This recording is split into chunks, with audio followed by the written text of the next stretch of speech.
everyday interactions, when you come face to face with other people, the people that you interact with, you believe are inherently telling you the truth. And unless they give you a glaringly obvious reason not to believe them, like for instance a British man waffling in a boggy field, the very thought that they are even lying to you wouldn't even cross your mind. We're just kind of taking people as they seem at face value and going from there in real time. Our research shows that most of the times when people do detect deception, it's well after the fact. That's why you see so many shows based on the idea of fraud, deception, manipulating other people. No one expects to wake up every morning and be consistently lied to. That is, unless you're like the CEO of Tesla and SpaceX, which at that point you're pretty much used to it. Empirically, people are not lying more than ever. In contrast to what I said earlier, when you look at the raw statistics, we are not in an age of deception. As shown by a seminal piece of work on the subject published all the way back in 2004, authored by the current Professor of Communication at Stanford University, Jeffrey Hancock, along with Jen Tom and Thompson Ritchie. In this study, they had a group of 28 participants record every single one of their social interactions and, crucially, lies over the course of 7 days,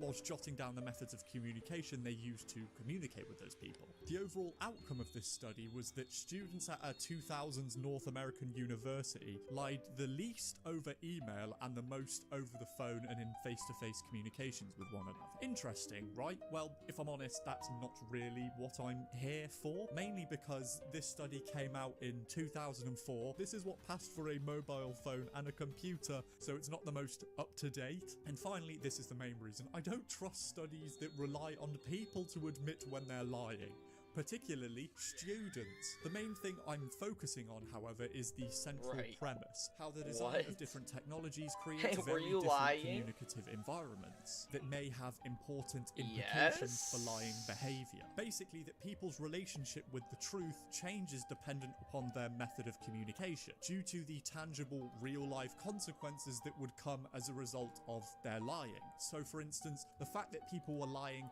the least over email was because these emails were physically recorded by both the sender and the person receiving the email, whereas in over the phone and in face-to-face communications, unless your best mate is an IRL streamer, no one's recording every single interaction you have, so you can get away with more. So if I was to do a little bit of extrapolating here, could you potentially say, if for some reason you had access to a website where you could talk and spread information with a near endless amount of people, and the entire time you were on that website you could be able to hide your identity behind, I don't know, a made-up username and an anime profile picture, if there was no connection to your actual identity, people would potentially be lying a lot more. I don't think it takes a Sherlock Holmes level of intellect to see that a pattern is emerging here. With all that I've just said, I think I may need to counter my earlier counterpoint, because I would say, from what I've seen over the past few months and kept in these neat little folders, that we are being shown more lies every day, and I believe this is by design. You may have seen this sentiment all over the place, but people are very much yearning to retreat to a simpler time, back before our brains were slow cooked and deep fried by For You pages and algorithms, and sort of disconnect with this online world we now find ourselves in. So to counteract this, social media sites have been scrambling to think of anything they can do to keep us on these sites for as many hours of the day as they can, because once we actually stop spending time on these sites and go in the outside world, their grasp on us loosens. It weakens. We understand what is going on around us now. Initially, it started out with stealing features from other apps that were clearly working over there, so they had to take for themselves, like short form from TikTok, stories from Snapchat, and I guess slurs from Facebook and Twitter. You can keep them.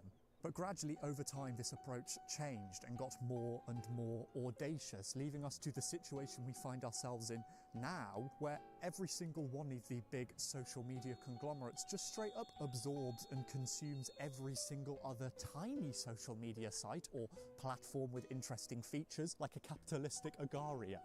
What else God, that is even that's an ancient reference at this point. I had my birthday a few days ago and I suddenly become a decrepit old man. What is happening to me? We are no longer in an age where the only form of social interaction you have every day is standing by the water cooler with Sandra Frederick and the gang. Even such a simple thing of being sent a meme by a close friend could expose you to the thoughts and opinions of hundreds upon hundreds of people from vastly different corners of the globe.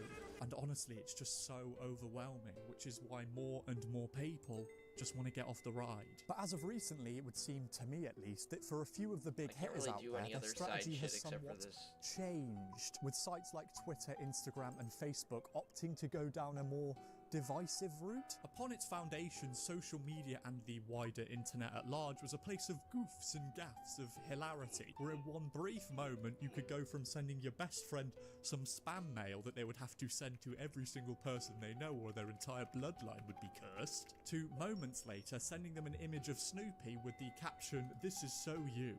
You see joy? It's infectious, contagious even, but so too is anger. Entire online ecosystems are now built upon this central premise, baiting you to react and engage with something in the fleeting seconds that you have scrolling past a post, as it's a surefire way to keep you on the app for longer and longer. Because, quite simply, they need us. They need to enrage us, to provoke us, to evoke something deep within us that keeps us coming back for more, whether we like it or not. That's interesting. Have you ever seen something on social media that got you so up and mad, fired up, that you went right to the comment section to give people a piece of your mind? You might have fallen for a pretty straightforward tactic called rage bait. The creators profit off your anger. Your anger is the product. I've heard the internet referred to as a challenging information brainstorm. And like, yeah, I will run to go fact check something that I disagree with, and I will not do that with stuff that aligns with my previous conception of the world. Social media is just filled with horseshit. That will just tell you whatever you want to believe. You see, a lie, it demands our attention. It's human nature to want to correct someone, whether that's in the form of going on a 4-paragraph long tangent about canonical Hello Kitty lore, or simply quote retweeting the truth about something to show your many followers that you're one of the good ones. You've actively engaged with it, and from the platform's perspective, crucially, you've interacted with it, the post. In a single doom scroll sesh, you could easily come face to face with hundreds of engagement betas, racking up tens of millions, if not hundreds of millions, on a single post that sounds like the finest NPC dialogue that Bethesda has to offer. This is by no means a new thing. Off the top of my dome, I can remember all the way back in the early days of YouTube, the app was just filled to the brim with the most shameless clickbait you could possibly imagine. In order to get worse than that, we're going to have to go even further back to a interesting phenomenon that I actually can't believe was actually real and always thought that I'd made up, but it's got a Wikipedia page, so it must be true, with reply girls. In the most simple of terms, remember all those hot tub Twitch streamers? Imagine them, but on land with more layers on and recorded on a 480p webcam from your Dell home computer. This phenomenon took advantage of the way YouTube recommended or suggested content to you, as just like now, they always want to keep you on the site for longer and longer, so they would recommend videos that have something to do with the video that you are currently watching in the sidebar. But Reply Girls took that to a whole another level. I laugh about this now, but this thing was everywhere. I was a very, very tiny child at the time who only used YouTube to watch Zerka, FIFA Career Mode and Yogscast videos. But for those Minecraft videos in particular, if you looked at the sidebar, it was just filled to the brim with this sort of stuff. Just shamelessly copying the titles of every video and releasing a response video or a reply video. And I say reply in very bold air quotes because the videos just had absolutely nothing to do with these things in the first place. Hi guys, I just saw Lucifer's video and I felt like a sailor lost at sea, hearing sirens singing beautifully in the distance. I couldn't help but steer my ship towards it. It's not my fault, I was a dumb child.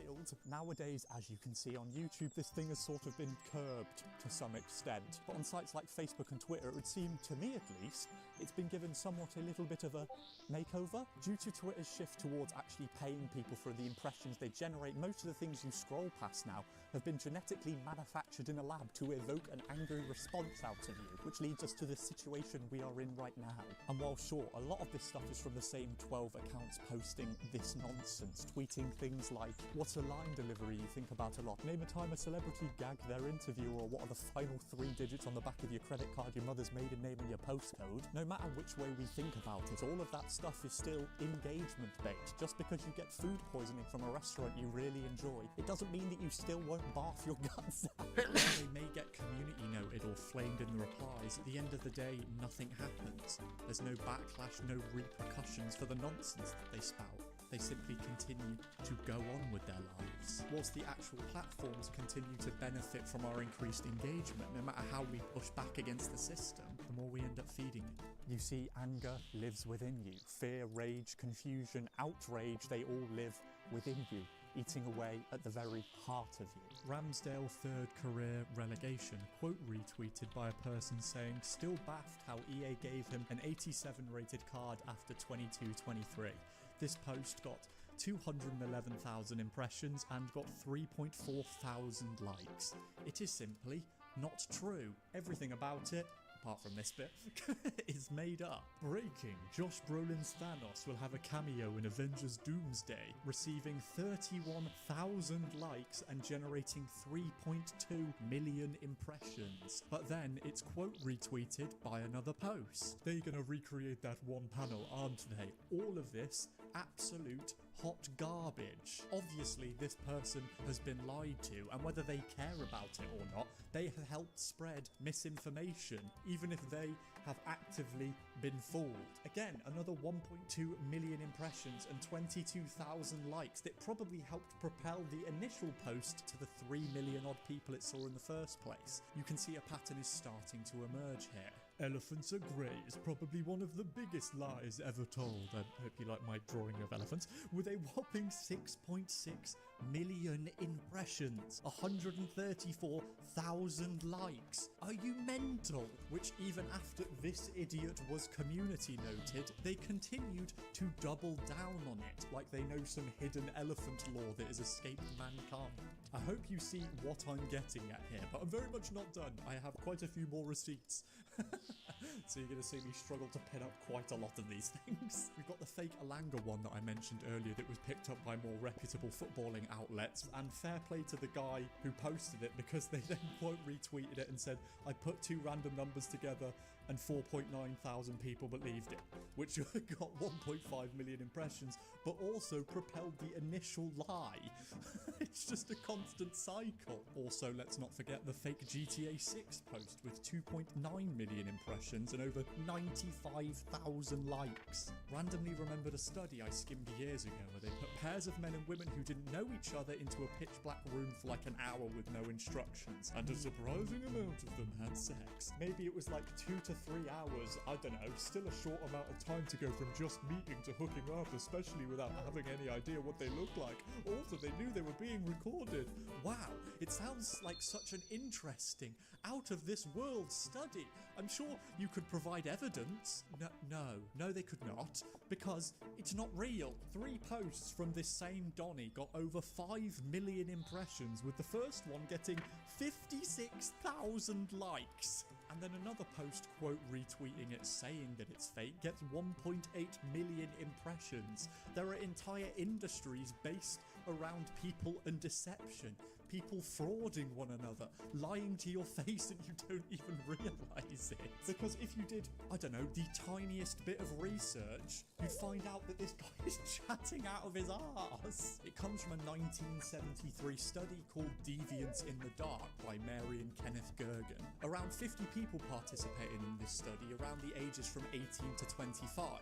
They were split into groups of 8 with 4 men and 4 women and were led into a padded room where they would have to sit for an hour among other people.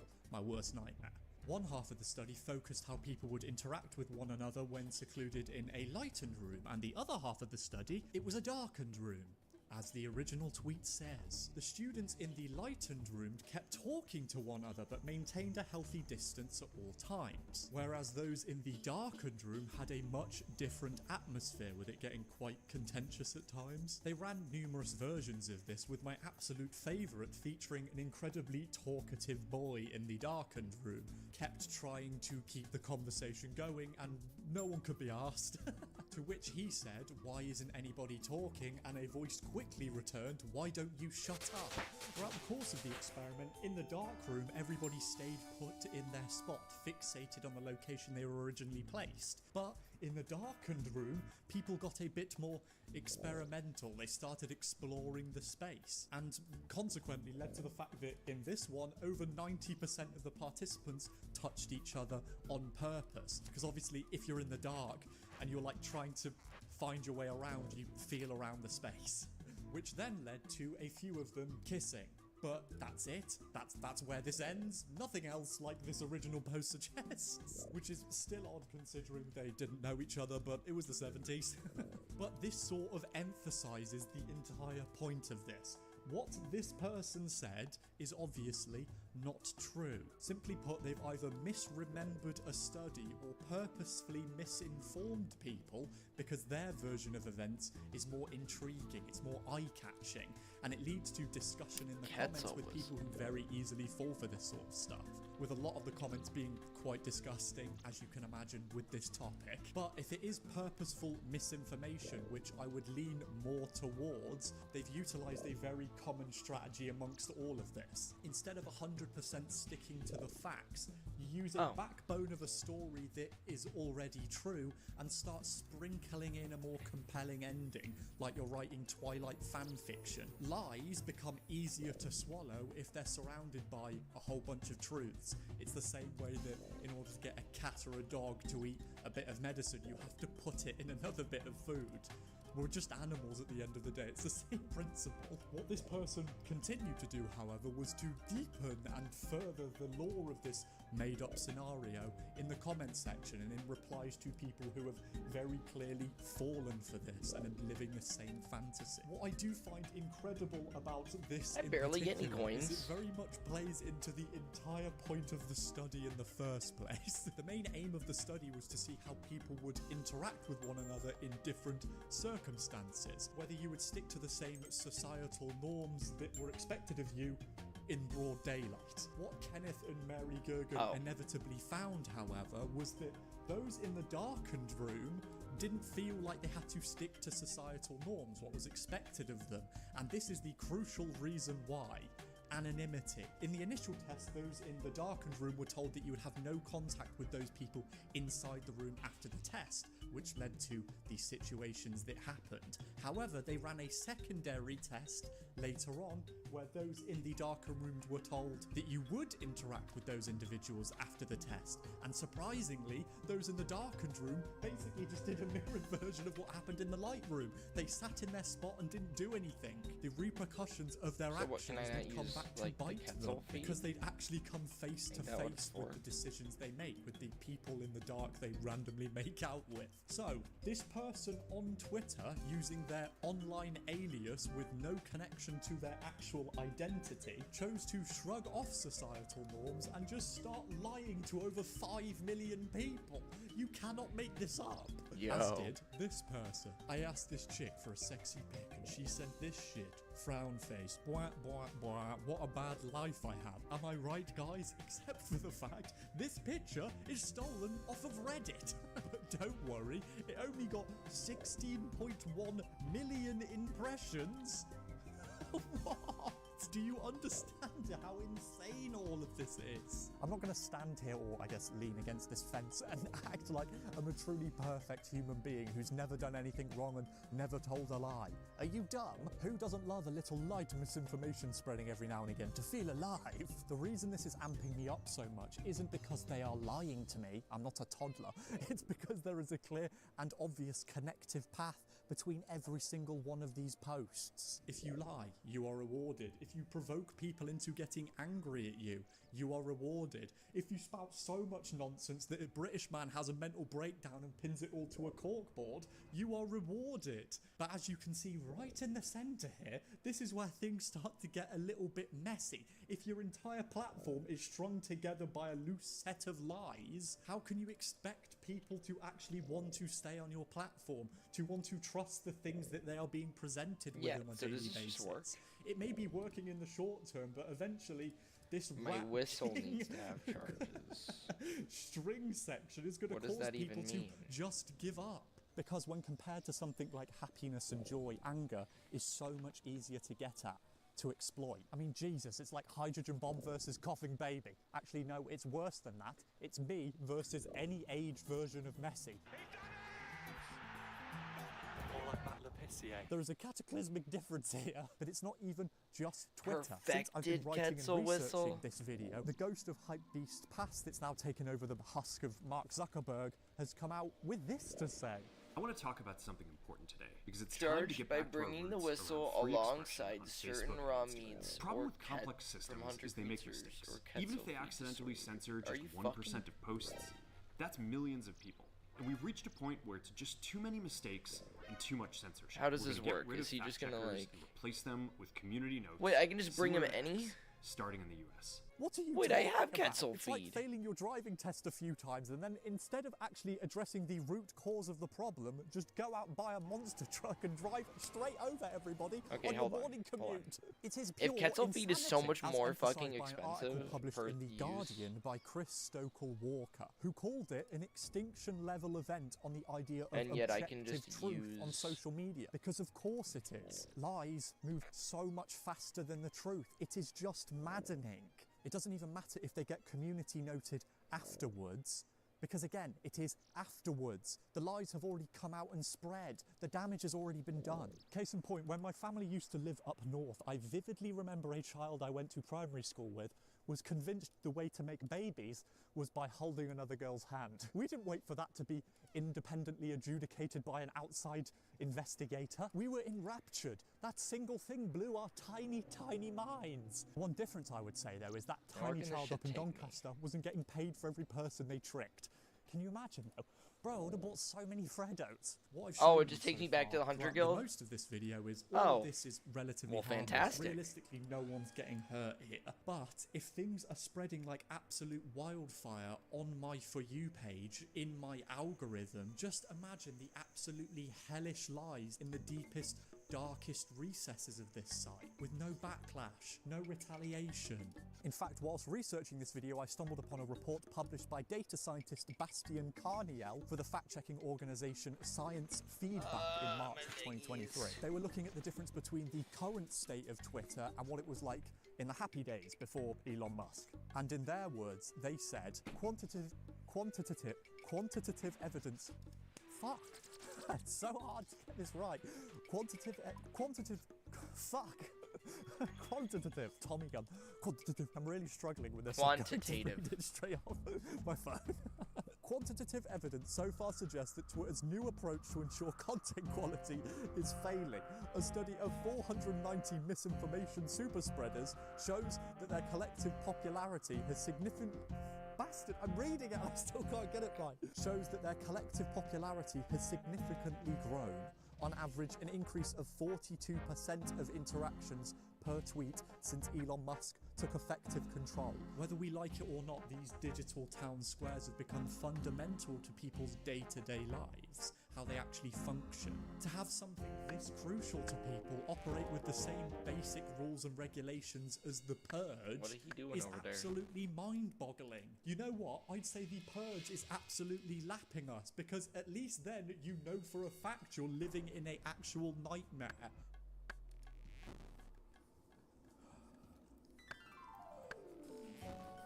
It's a beautiful thing, the destruction of words. Of course, the great wastage is in the verbs and adjectives, but there are hundreds of nouns that can be got rid of as well.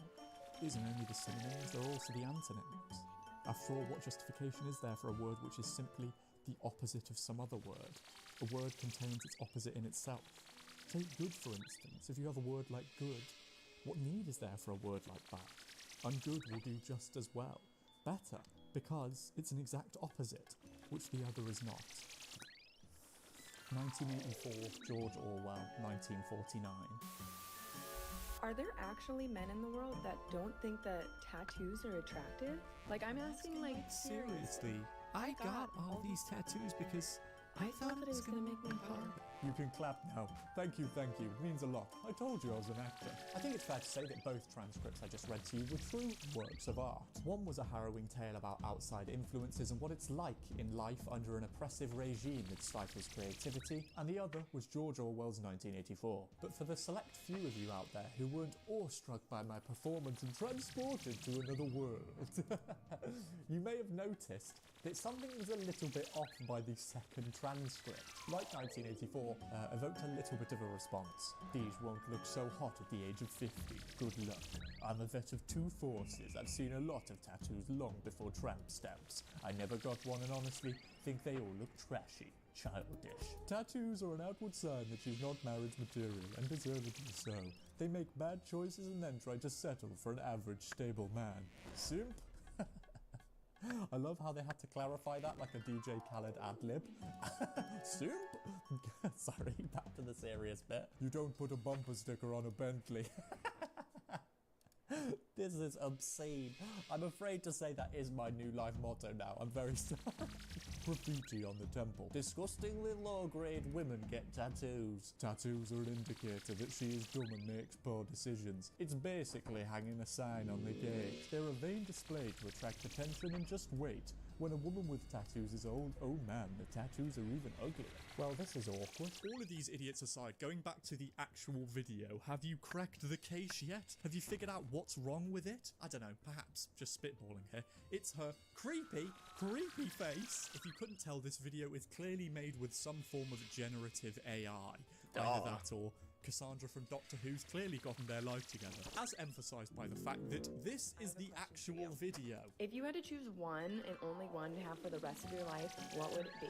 Okay, I'll stop you right there because that video takes a very sudden turn. It's more suited to a video sharing website with a different coloured logo, but that's besides the point. This has clearly been manufactured to bait a specific type of person into responding, and they all fell for it, hook, line and sinker. These people would not last a second in Finding Nemo. They'd be actively looking for fishing boats to reel them in so they could debate with those same fishermen how ineffective their fishing spots were. I mean, I've got to admit that there is probably a monstrously high chance that not only the replies themselves, but the person who made the video in the first place is also a bot, posted on a website whose user base is basically all bots, to be put in a YouTube video whose comment section is quite full of bots. I don't know if you could tell, but over Easter weekend I watched The Matrix as Jesus would have intended. And I'm questioning everything. Oh, wait a minute. If we're being totally honest with ourselves, how many of you out there actively know someone in your life who's already been fooled by some sort of AI generated post? I mean, it's everywhere. It's fantastic, this must be heard. 1-year-old baby plays guitar and sings. Watch video and comments below. What? Look at that baby's face. His parents were so convinced that he'd be good at guitar. They put his title on the guitar. That's not a very good branding though, is it? Because what happens when the baby grows up? You could get a baby to Falconry do this. again. Just, again, you've got to find a baby-sized guitar, which I guess is a ukulele. You could absolutely get a baby to do this, and I feel like more people would believe it. This is absolutely horrifying. This baby looks like it's melting. Why there's so many little puppies? They just look like beasts. They've also got 6 fingers. I've only just noticed that. They've got 6 fingers. 1, 2, 3, 4. They've got 6 fingers. This is a more awesome thing to focus on. To some extent, you could have made this a real thing, but instead you've got these babies with like devil eyes that like see to the soul of hell itself. Get it! It's just engagement farming for engagement farming's sake. Oh! So The Kraken is there? Beautiful cabin crew, Scarlett Johansson. Don't see Scarlett Johansson. I do see a person running away from a shark that has human legs. Requires but the level person 87 has legs Slayer coming to out kill. of their chest, and I'm gonna say about 8 fingers. Why is the shark at that angle, but his body comes at this angle? He's got terrible posture for a creature of the deep. Also, they are in very shallow water for a shark. I guess that's why it's evolved to have human legs. Why is their cabin crew outfit completely immaculate when they are in immensely muddy water? I can only imagine this is moments before the crash. So hang on, let's think about the lore of this now. Hang on, this is an idea of like, don't judge a book by its cover. In the previous photo, we thought the shark was the bad guy. But as you can clearly see here, this shark is the pilot of the plane and is escorting the woman who, for some reason, has facial hair on her forehead. Or is it just mud? The guy had... oh my god, it's all coming together now. The pilot had given up his immaculate pilot uniform and gave it to the now beautiful cabin crew Scarlett Johansson. Beautiful piece of art. Guys, I'm really sorry to admit, but as you can clearly see, they all died. every single one of them. God, look at their faces. They look like you get the smudge. Look at this person. They look like if you get the smudge tool on Photoshop and just go to town. Why are there so many planes in the sky? I guess Boeings need a place to go when they inevitably crash as well. Also, why is the Rainbow Road, I guess, in heaven made of what looks like wood? You would think in a place with high moisture in the sky, wood is probably like the worst choice. I know I can mock this sort of stuff, but it is incredibly alarming to think of the damage these sorts of things can do in 5 years, 10 years, maybe even 2 years. Every day it feels like there's another AI-related announcement to do with how it's hoovering up another aspect of our lives, reducing us to a machine that turns cheese string into string cheese, whilst Google, Gemini and Grok get to have all the fun. People will have a real fear that the technology will put them out of work. You've put it at 23% of all jobs will evolve. That sounds manageable as a number, but when you start looking at the individual roles, it is a huge number. But there was something I saw on my timeline the other day that very much stopped me in my tracks. And just as a warning, as you can tell by what's around me, I'm very much going to be talking about books for a little bit. I can only apologise, it's only brief. As of recently, I've been reading quite a lot of stories in the news that very much worry me, which is saying something because the world is truly horrible right now. Whether that's the National Centre for Educational Studies survey released at the end of last year, talking about the increasing number of adults in the US and the world at large with less than ideal literary skills, with those in America that rank at the lowest literacy levels raising from 19% in 2017 to 28% in 2023, to more smaller scale things like talking to my sister about how increasingly difficult it's getting to mark the work of students thanks to every single technological device that we own having some form of AI. Especially how, in her case, unless you can physically prove that someone's used ChatGPT to answer this question, you can't really do anything. But even with all of that incredibly horrifying stuff, one other thing very much stood out to me, and that's where all the boring book stuff comes out. Why have I picked up the Spanish dictionary? Sinceridad. Mainly, I'm worrying about something as dumb as this. Bam, bam, bam. I know, how bone-chilling. But to me, this sets off the biggest, fattest, most ear-piercing alarm rattling around my cranium. This is very much one of the many stories I've read over the past few months of people openly admitting and bragging about how many books they've managed to read thanks to services like ChatGPT and one of its many clones. What they're doing is copying and pasting the transcripts of these books that they're trying to read into sites like ChatGPT and getting it to regurgitate those words in a language that they can understand. I'm not going to act like I fully understood and enjoyed every single book I've read in my life. Oh, hang on, I've got an idea. Look how big this copy of Charles Dickens's Hard Times is. I mean, look at the font size. I mean, there's only so much you can hear about another sad Victorian child before you want to cast yourself off to sea. But to me, that is not the point. Mithril. It's so insanely alarming how they're just doing this and passing it off as a flex. Like, really, you've got the gist of ChatGPT-ass Aristotle. Do you want a medal? Does it make you seem intellectually superior to your adoring followers? Is that what you're going for here? Why does it matter? Life isn't a battle royale. You're not trying to read as many books as physically possible before the ring closes in. What's the point? I can openly admit I am dumb as bricks. Do you know how many times at a seminar at uni I would openly and confidently say the absolute wrong thing and would just sort of have to sit there in that space? My handle on YouTube is Henry is dumb. I'm clearly okay with that.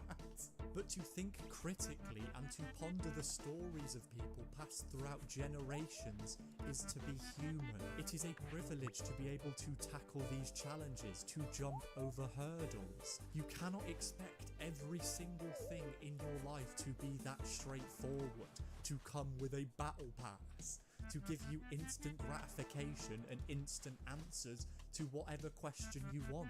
It's all a part of this whole deal. How cooked are our brains that people are asking for text to be transcribed into third grade English? What is going on? It drives me all sorts of batty that creativity is now a grift. It's a hustle. These mediums open our mind to different ways of life, different lived experiences that we can draw inspiration from and learn how to be better. It opens the door outside of our own echo chamber. But it's not just that. To fall into this trap would be to lose your own sense. That's what I use a chisel for. With your thoughts being dissolved into a homogeneous blob being spat out by Grok and Google Gemini. This absolutely isn't to say that everybody should start reading Shakespeare in order to live life to the fullest. Categorically, no. I live my life as a tragic British fool with questionable fashion choices. I do not need to read about it as well. Whether it's 1984, The Little Book of Confidence, The Rose That Grew from Concrete, or, I don't know, this one, The Tale of Tom Kitten. Choose what you want to do. Explore these things in your own way. But take a moment and think to yourself, do you really want to become one of those Facebook boomers who falls for the shark head thing? Really? I mean, look how upset it's making little Tom Kitten, who's described as, Tom Kitten was very fat and he had grown. Judgmental. Don't you see that the whole aim of Newspeak is to narrow the range of thought? In the end, we shall make thought crime literally impossible, because there'll be no words in which to express it. Every concept that can ever be needed will be expressed by exactly one word, with its meaning rigidly defined and all its subsidiary meanings rubbed out and forgotten. 2025, Hayley Welch, Talk to a Podcast. Automation and artificial intelligence was going to arrive and take on these sort of boring blue-collar jobs that nobody wanted to do. Turns out it's just really good at art instead, and it's all the things that we wanted to do in our spare time. Best way to understand it emotionally is we're like somebody who has this really cute tiger cub. Unless you can be very sure that it's not going to want to kill you when it's grown up, you should worry. My day is 6 a.m. to noon, and I'm not crazy. You're crazy for thinking it takes 24 hours, just like some dude in a cave did 300 years ago. My second day starts at noon and goes till 6 p.m. And then the next day is 6 p.m. And just what I saw now is I have changed and manipulated time, and I get 21 days. Stacked it up over a month. Stacked it up over a year. Stacked it up over 5 years, my entire life. I need to make a change.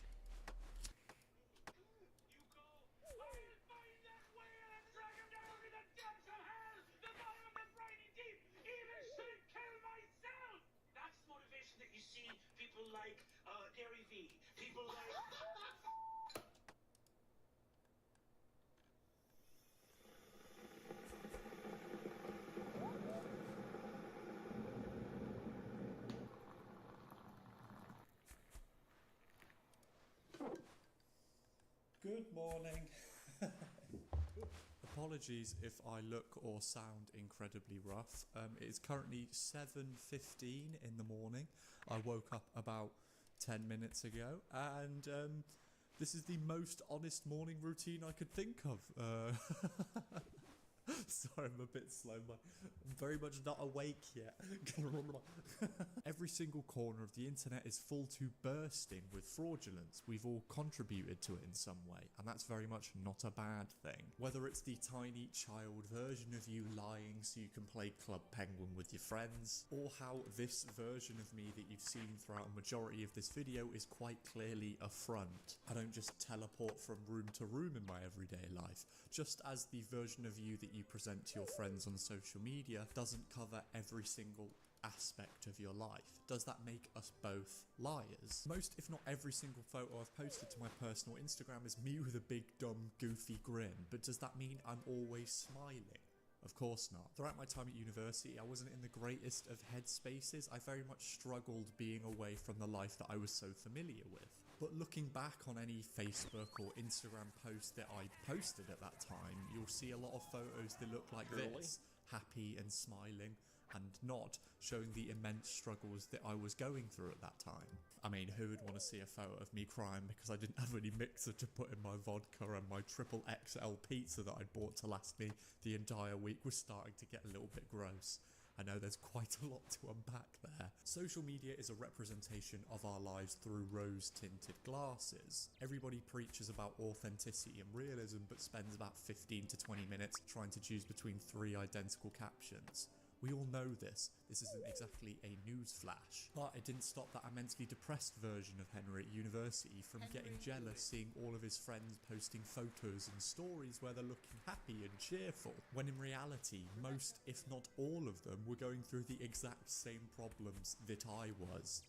And in some cases, even worse. In the words of Dr. Courtney Warren in Naked Truth, published in Psychology Today in July of 2018, when we engage in social media and our propensity to trust is met with overt lying and less than honest presentations, it can be problematic. We expect that people are naturally as good looking as their photos appear on a daily basis, that people around us are in a habitual state of going on vacation. Remind yourself that it's just a snapshot of their life and one that they want you to see.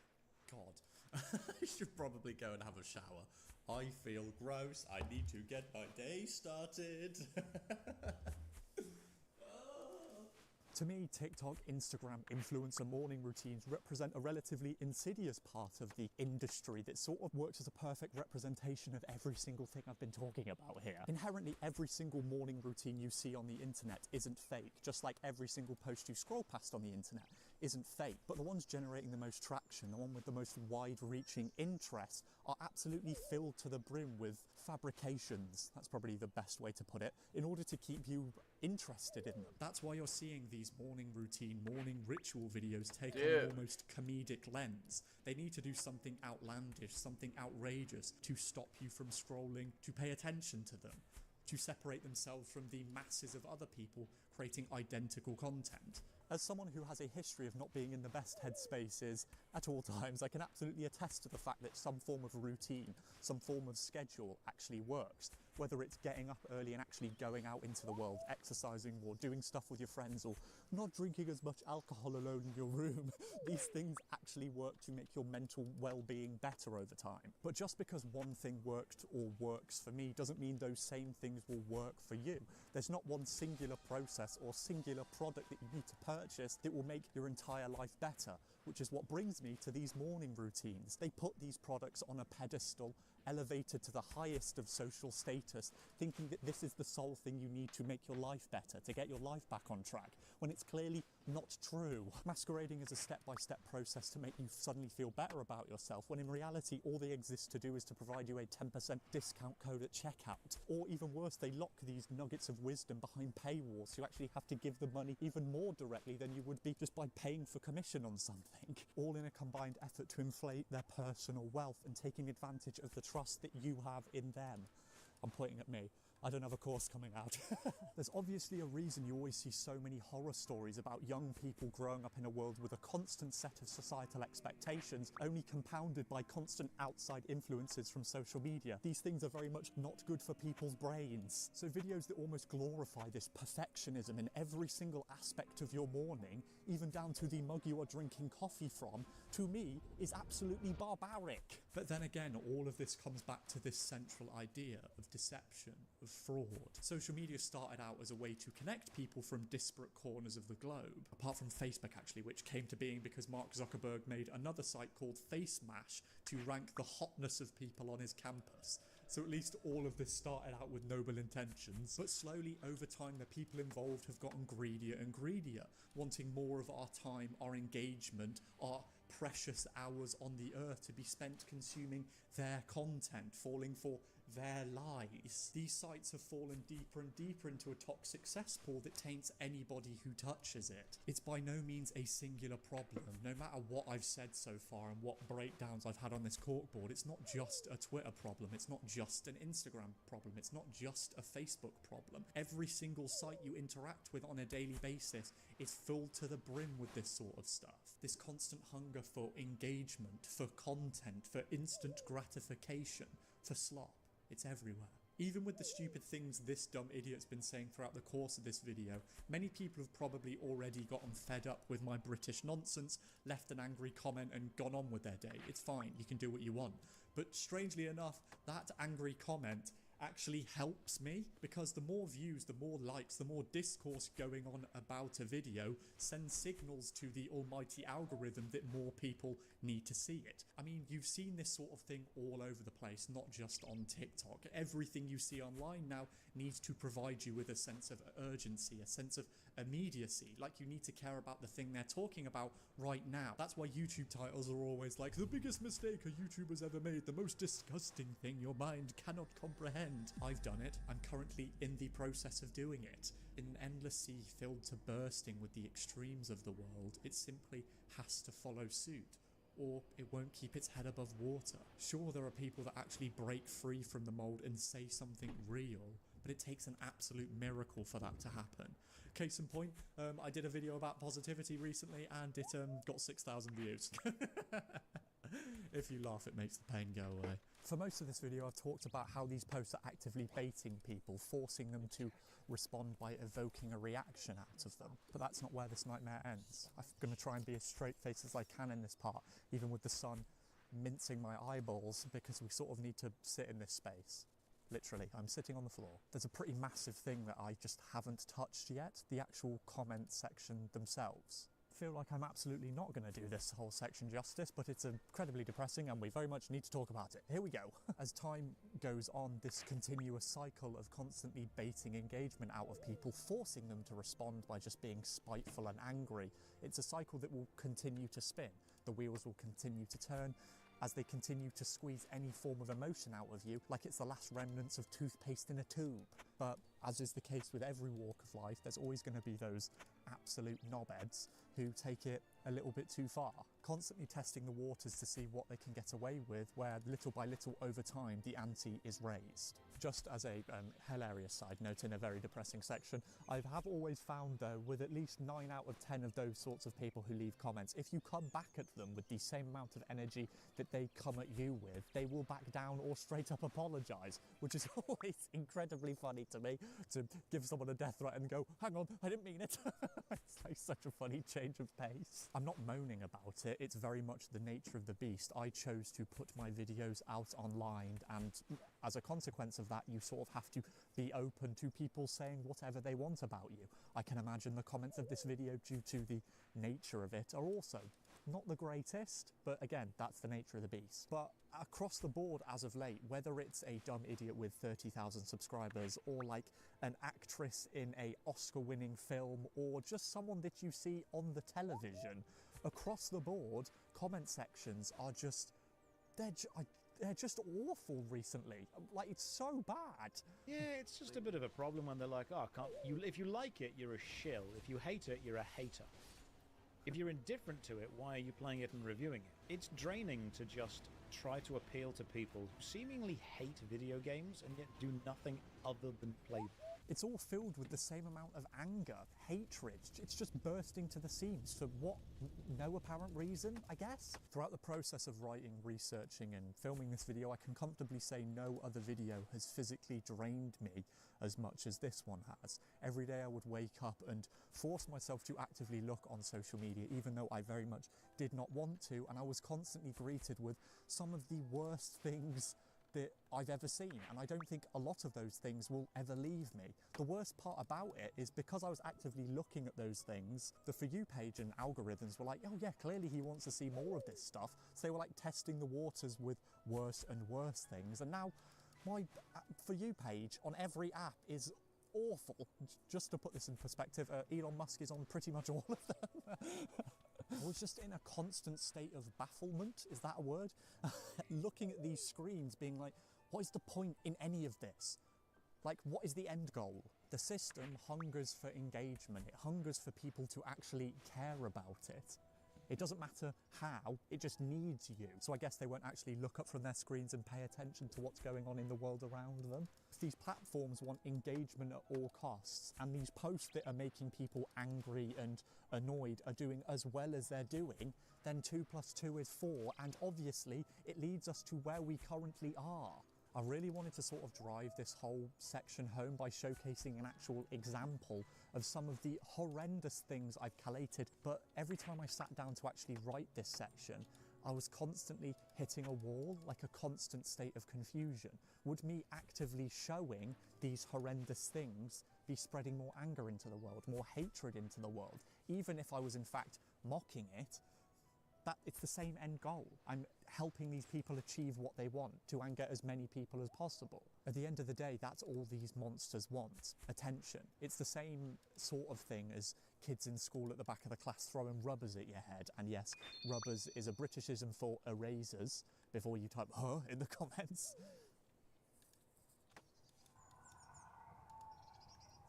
I think there's a theme park over there. What's happening? You can just hear loads of people screaming. Either that or they're watching a rough edit of this video.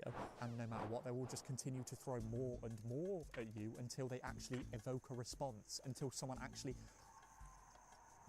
What is happening over there? Can you hear that? There is like screaming. Okay, hang on.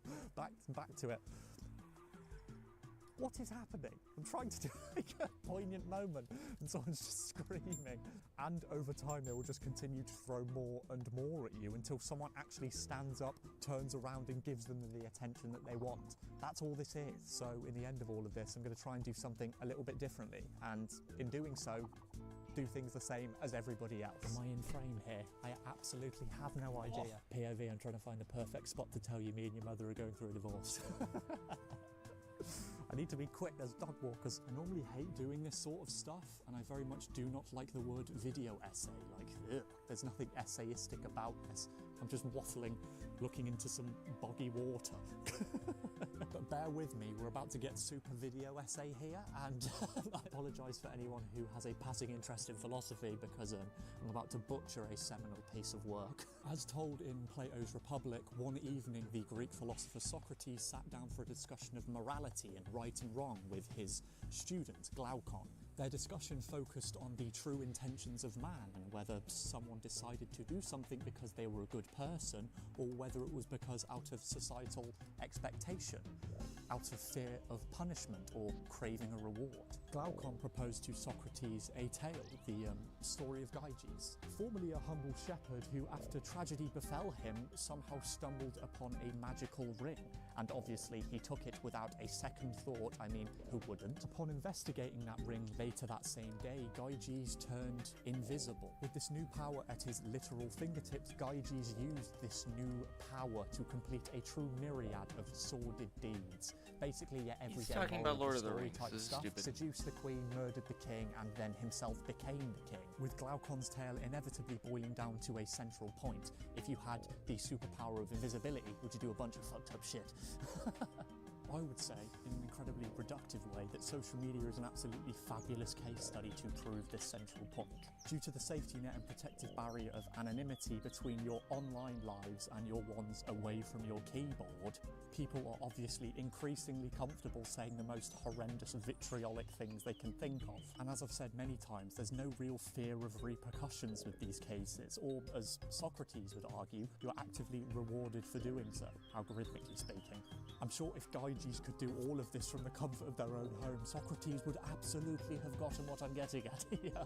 Again, this is an absolute abnormality. Most people out there, even in the online world, are completely normal, rational people, acting, again, normally. But then again, some people are like Gyges. We've reached a point in time where everything you see and scroll past on a day-to-day basis is incredibly performative. There are tangible values attached to your social media personality, tangible monetary values to each impression, each lie. So obviously you will do whatever you can to keep the performance up. Proof ultimately becomes meaningless because it threatens their new sense of self, this new performance that they are participating in. Sometimes if you feel everything's getting too much and you find yourself unwittingly getting sucked into the ensemble cast, put your phone down, look out the window, go outside, sit down by an incredibly windy river. My phone's about to blow over. Because if there's one comforting thing you can take away from all of this, it's that bro, Gyges, he's dead as shit. In fact, he wasn't even real, he's a myth.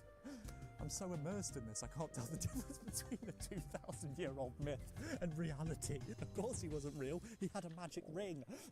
I need to get up and go home. My ass is so muddy.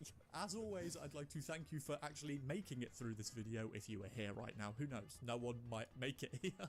Things have been a little bit 21. funky recently in Casa del Hendog, so apologies it took me so long to actually release another video, but all's okay now. Oh yeah, hang on a second. Oh, this is gonna be really difficult with... it's gonna be really difficult holding a microphone. I'm gonna have to hold this through my legs. It's gonna look suspect. Hold up. How the fuck am I gonna do this? Aha! A huge thank you to everybody on my Patreon. I don't have another Tinder box. Talking too loud. I've drawn you all. That's another thing that I find lost. where you are. And I also hope you can understand my handwriting because Horrors it's of the Deep. that of an 8-year-old. I've sort of forgotten how to do an outro. Follow me on Instagram where you'll see me post every blue moon. And also, I've got a second channel now with gaming focused things. So you can go over there if you want. I don't know what else I'm supposed to do here. How do I do an out?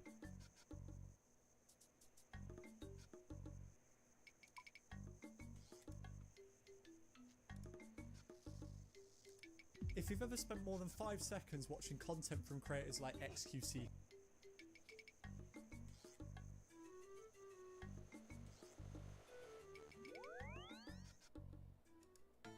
Up until recently, corporate media and ivory tower elites have held what seemed to be a monopoly on the flow of information. If you wanted to hear an opinion on a contentious matter, you would have to turn on the corporate media platform of your choosing, and you would be spoon-fed an acceptable position on the topic at hand. For a good long while, this arrangement served corporate interests quite well.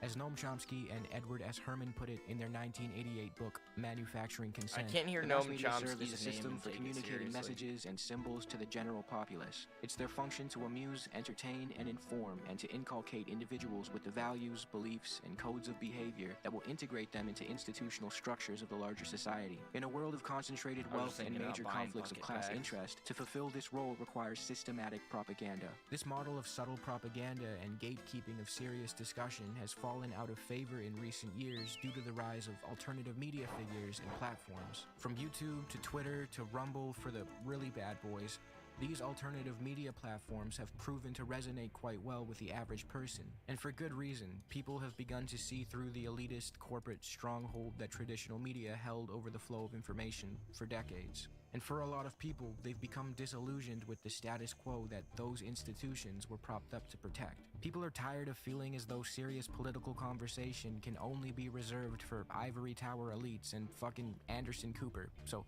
when they hear a seemingly down-to-earth guy like Joe Rogan talk with his buddy who has an interest in politics or aliens or what have you, it's easy to resonate with them and latch on to folks like that for insight on current events and world news. Same goes for his contemporaries, who seem to offer an alternative to the polished media institutions of old and instead sell you their personalities, ranging from humble and inquisitive to whatever this is. However, as we've recently seen, these alternative media ecosystems very quickly begin to replicate the undesirable aspects of traditional corporate media. From sketchy funding to audience capture, independent media has proven not to be immune to the shortcomings of its predecessor. But worst of all, these alternative media spheres are a breeding ground for anti-intellectualism. I know that sounds like a really elitist word, but I do think it's important to know what it means and how to spot it in the wild. Anti-intellectualism is hostility to and mistrust of intellect, intellectuals, and intellectualism, commonly expressed as deprecation of education and philosophy and the dismissal of art, literature, history, and science as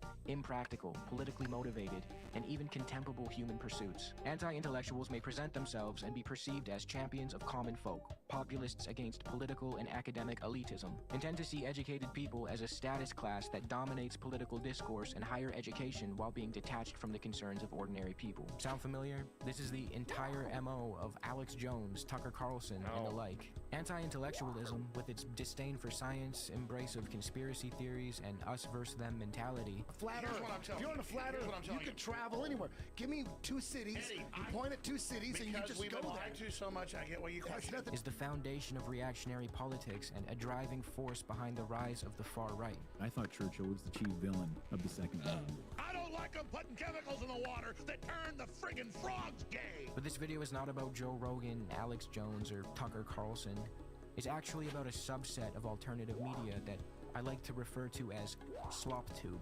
I didn't coin this term, but SlopTube typically refers to content creators, not necessarily just YouTubers, who create run-of-the-mill drama commentary or pop culture content, typically from what they claim to be an apolitical perspective. SlopTube content ranges from covering interpersonal beefs between YouTubers all the way over to political commentary that's supposed to be somewhat centrist, but often carries water for the right. I don't use the term slop tube as a pejorative. I actually engage in the slop every now and then. I think there are certain creators in this realm who do a really good job. I also concede the point that left-wing YouTube or BreadTube or whatever it's called is definitely home to some annoying motherfuckers, so you don't need to convince me on that. But the reason I want to look into slop tubers for this video is because they benefit from a very special type of defense.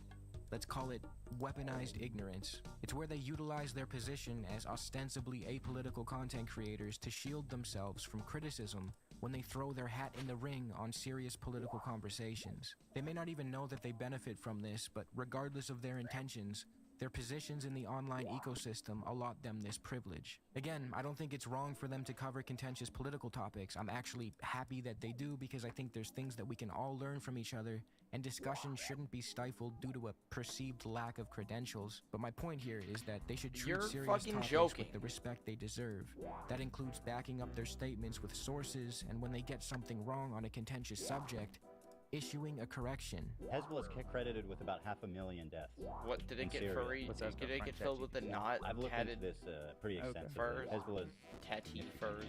killed significantly more people, by almost like 10 times, I think. I mean, we don't know the exact numbers coming out of Gaza at the moment. I'm trying to dry off the jack. Are you reading something contradictory, AB? Yeah, I mean, ChatGPT says overall, due to the scale of frequency of IDF operations over decades, they have likely caused more Muslim casualties than ChatGPT? No shot. Hold on. What was the question you asked it? Hezbollah versus IDF, who has killed more Muslims. Ask if it's including the Syrian civil war. I mean, that makes no sense. I've literally fact-checked this 1,000,000 times, I feel like. In reality, their positions as drama creators actually serve as a shield for them when they irresponsibly cover a serious topic. Like I said, weaponized ignorance. You can think of it as a cousin to anti-intellectualism in the way that it shuns responsible inquiry, and in many instances keeps these creators insulated from having to actually put the work in to appropriately research the topics they broach. Often, these creators dabble in these topics not because they have a genuine concern for the subject at hand or because they cherish journalistic integrity, but because it's an easy way to get views and, more importantly, it's an easy way to stake out a position contrary to a creator they dislike and use contentious political topics as a proxy for personal issues, as we will see later in this video. Keep in mind, this apolitical veneer requires these creators to lend credence to the narrative that the far left and the far right are equally morally objectionable. I'll tell you who we're talking about. You don't think Hassan has influence online? Of course he does, He's mainstream. For sure. So this is like Donald Trump hanging out with Nick Fuentes. Like, you don't think that matters? Which results in this stupidity being parroted by their viewers. I believe the biggest not putting a pin on my bank, I don't want to. He's just extremely radical, and gets people just really worked up. Okay. Why is there rock? How about we look on the right? Sitting. Nick Fuentes. Which one do you think is more harmful? Honestly, between them, Hassan Parker. He literally plays Hassan Parker? What? You don't even know his last name. I'm so sorry, but saying that like Hassan produces worse outcomes for society than a neo-Nazi that loves Hitler and gets like 40,000 viewers is absolutely radical. In their chase for clicks and relevance, their audience is left with a hodgepodge of half-baked ideas and little nuance about the topics their favorite creator just introduced them to. So, in a bit of an ironic twist, I'm gonna cover some slop tubers to highlight examples of this behavior, which I guess makes me the slop tuber this time. Sorry. The main creators I want to focus on in this video are the live streamer Asmongold, Mudahar from the YouTube channel Some Ordinary Gamers, and the very well-known YouTuber and podcaster Ethan Klein of H3H3 Productions. These three people are in no way the only creators who exhibit this behavior, but they will serve as great examples of what I'm talking about. The reason I want to focus specifically on them is because their stories are somewhat intertwined, and they have all at some point in the past year and a bit made content that broaches the very serious geopolitical topic that is, the Israeli-Palestinian conflict. So before we start, I need to fill you in on some context and explain how we got here. Back in 2021, subject of this video, Ethan Klein, was one half of a political podcast called Leftovers. His co-host was the left-wing commentator Hassan Piker. Now, their podcast was, in my opinion, very enjoyable. It benefited greatly from the dynamic between the two. Ethan came across as the well-intentioned, slightly left-leaning funny guy, and Hassan assumed the role of the more seasoned political commentator. The podcast came to an end in late 2023, largely due to the October 7th attack in Israel. I'm not going to go into detail about how exactly this show and their friendship came to an end because it's not the most important part of this video, and frankly, I don't care much about the interpersonal drama between them. But in a nutshell, Ethan lived in Israel for a bit, and his wife, Ela, served in the IDF, while Hassan is a vocal advocate for the Palestinian plight. After October 7th, 2023, Ethan began making statements that many interpreted as tacit defenses of Israel, sparking backlash from his progressive fan base. He compared the organization Jewish Voice for Peace to Capos. The reason why I brought up Jewish Voice for Peace and other groups using this as well, like Jews themselves in America using this anti-Zionist slogan, indicates that this slogan isn't one that is about the evisceration of Jews. If that was the case, then they wouldn't use it. There was Jewish collaborators with fucking Nazis. Ethan, don't do that, please. Don't say that the Jews' Voice for Peace are akin to capos. Made a disturbing remark about Aaron Bushnell by saying he burns alive really good. Not to put this uncouth, but he's a champ at fucking burning alive. I mean, that sounds bad, but he did it really good. And echoed Ben Shapiro-style talking points by telling a pro-Palestinian sex worker that Hamas would kill him on the spot. As if this would, convince the guy to support Palestinian oppression? I don't know what Ethan's trying to do here. Ethan's brand of liberal Zionism increasingly alienated many of his progressive viewers. He later blamed Hassan for this shift, claiming that Hassan's more leftist politics had radicalized the audience into disagreeing with him. Ever since this, Ethan has relentlessly attacked pro-Palestinian advocates. I am so proud to be marching with so many Jews. Yes, the Jews! The Jews are here! Did we mention that? And I hope he is fired. Socialists, Marxists. Karl Marx, I got a fucking lot to say about that dipshit. Mao was a dumb bitch. What the fuck did he do? Actually, he did a lot. He helped China a lot, but at what cost? He did a lot for China, I think. I don't know a lot about it. And pretty much anyone to his left, denouncing them as radicals, anti-Semites, and terrorist sympathizers. He's even gone so far as to make a nearly 2-hour video titled Content Nuke Hassan Piker, in which he propagates lie after lie about Hassan, Palestinian history, the Nakba, and so on. But we'll get back to this later. Despite all this, Ethan still claims to be a stalwart supporter of the Palestinian cause. And I've been a stalwart supporter of the Palestinian cause for many years. And the reason he feels this way is because he's critical of the current Netanyahu government and he supports a two-state solution. But as has been noted by Iraqi-Israeli historian Avi Shlaim and many others like him, by its settlement expansion, Israel effectively killed the two-state solution. What is left of the West Bank is a collection of Palestinian enclaves surrounded by Israeli settlements and military bases that cannot form a viable state. In short, the two-state solution is dead, or to be more accurate, it was never born.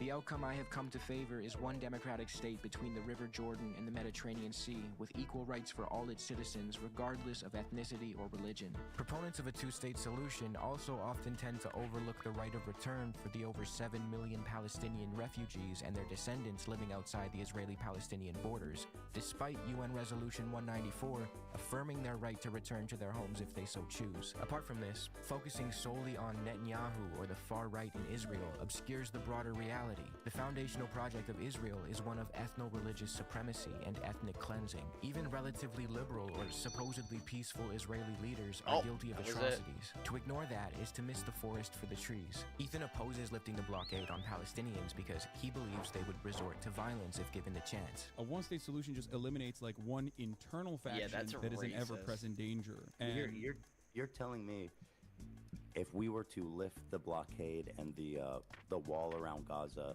today, there wouldn't be more violence against Israelis? But this ignores a crucial reality. Palestinians have endured brutal oppression. That oppression needs to end. And while some have responded with violence, it's a response to systemic abuse, not some innate desire to harm Israelis. Framing Palestinians as inherently violent and incapable of integrating into a democratic state isn't just wrong, it's It's racist. As we'll see in this video, Ethan's analysis of the Israeli-Palestinian conflict is steeped in Eurocentrism and reveals what seems to be, if I'm going to be very charitable, a subconscious belief in Western superiority. But first, let's introduce the other two subjects of this video. Speaking of holding a belief in Western superiority, this is Asmongold, a live streamer known for bangers such as, if you want to consider a genocide as a systematic killing of a group of people, they have genocide built into Sharia law right now. So no, I'm not going to cry a fucking river when people who have genocide that's baked into their laws are getting genocided. I don't give a fuck. They're terrible people. These people are not your allies. They are not the same as us. They come from an inferior culture that is horrible. It kills people for their identity. He's like a and Reddit it is directly atheist antithetical to turned everything grifter Western now. values stand for, and it is an inferior culture in all ways. Yikes. Asmongold's house looks like this, by the way. I'll just leave that on the screen for a second so you can get a glimpse of the superior Westerners' living quarters. Now, it is true that Asmongold has apologized for this horrendous statement, and at the time seemed as though he would try to be more careful when dealing with serious issues going forward, but it wasn't long before he was back on the scene with more bullshit. From joking about rounding up migrants dressed as Ash Ketchum. What is the probability that Tom Homan would let me go with him dressed up as Ash Ketchum with watching them do deportations? To saying shit like, the Holocaust probably happened. I think the Holocaust probably happened. I think probably 99% certainty it happened. To engaging in revisionist history by way of arguing that the Nazis didn't burn books to stifle what they believed to be degeneracy, but rather because those books were, quote, written in Jewish. The Nazis burned books on gender sciences. They did do that. First. Now the administration has villainized and marginalized migrant workers, trans. It's a bit of a miss. Like, my understanding is that they burned them not because it was gender stuff, but because it was written in Jewish and not German. This guy is an unstoppable force of stupidity, but a very popular one, with millions of followers and dozens of thousands of people who watch every one of his live streams. These callous and irresponsible statements are being consumed by his massive audience of mostly young, impressionable men. Mr. Gold here is able to evade the scrutiny he deserves merely due to his position in the media ecosystem. He's a content creator who plays video games and complains about how wokeness is ruining them. If the things he said were said on corporate media or by someone with a reputation of serious political commentating, that would be the end of their career. If Jake Tapper or even Jesse Waters said that they were 99% sure that the Holocaust happened, they would probably get canned and have to stake out a new career as an alt-right creator on Rumble. But when Asmongold says it, well, it's just Asmongold. The other creator I want to touch on quickly before we get back to Ethan Klein is this guy, Mudahar. Now, admittedly, Mudahar is not as bad as Asmongold or even Ethan, but he too displays a degree of what seems to be a subconscious belief in Western superiority when he chooses to dabble in political commentary. Remember what I said about how these guys approach these sensitive topics in a centrist, ostensibly apolitical way,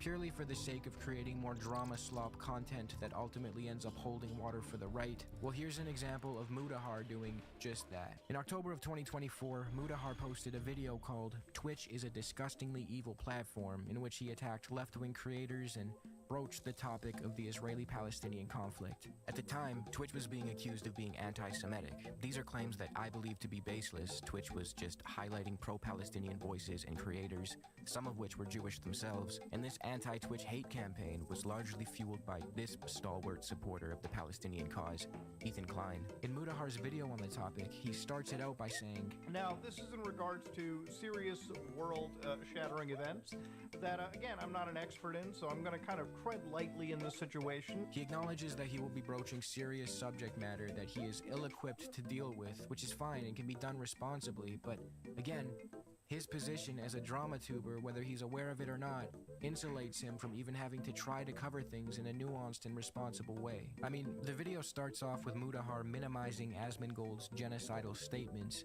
and then he immediately shifts to relentlessly attacking pro-Palestinian advocates. If you're gonna make a video adjacent to the genocide in Gaza, could you at least emphasize the severity and wrongdoings of the state of Israel as it exterminates dozens of thousands of innocent people? At least throw up a fucking headline or something. It's true that he pays a little lip service to what's happening in Palestine toward the end of his video. I'm not somebody that is afraid to say that genocide is wrong. I think that there is an actual case of, genocide, and there's an actual case of attack that goes towards the Palestinian people. I think there's very serious situations that go around the world. But that's only after he A, spends the first leg of the video doing apologia for and minimizing Asmongold's statements, as we will get into soon. B, spends the rest of it attacking the creators who are actually trying to bring attention to the genocide in Gaza, a genocide our Western governments are complicit in, by the way. And C, does both sides are bad type bullshit by saying that Jews and Muslims are just at each other's neck, man. That's the way it's always been for centuries. These are situations that involve, a group of people, Muslims and Jews, that have effectively been at each other's throats for not just decades, but hundreds of years. You are talking about hundreds of years of, just institutional dislike between each other. If you've ever grown up Muslim, and I have, then you know that there is a serious culture of anti-Semitism, in amongst the most conservative of Muslim circles. Just as you will know that there is a serious amount of Islamophobia in the most right-wing of Jewish circles.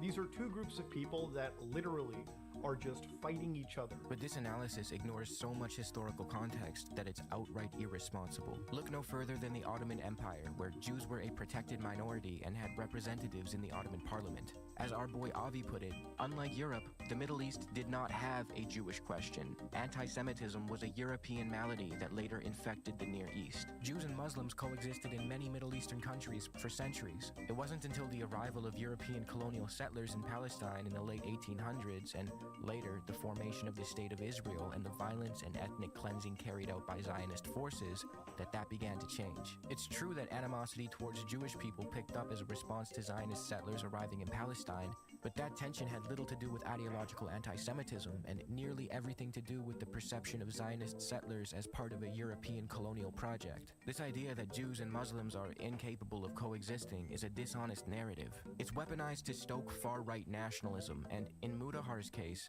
it's being used to both sides a genocide. It was the interjection of the Europeans into the Middle East that introduced complex political animosities. When you leave that part out, you are lending credence to some very dangerous narratives. Stripping this conflict of its colonial and imperial roots doesn't just distort history, it hands ideological ammo to ethno-nationalists, legitimizing apartheid and occupation as if they were just natural outcomes of ancient hatred, rather than deliberate political choices. This is a great example of how trying to forcibly stake out a centrist position because you think it adds a veneer of nuance can actually undermine real nuance and give cover to some shitty ideas. Moving on.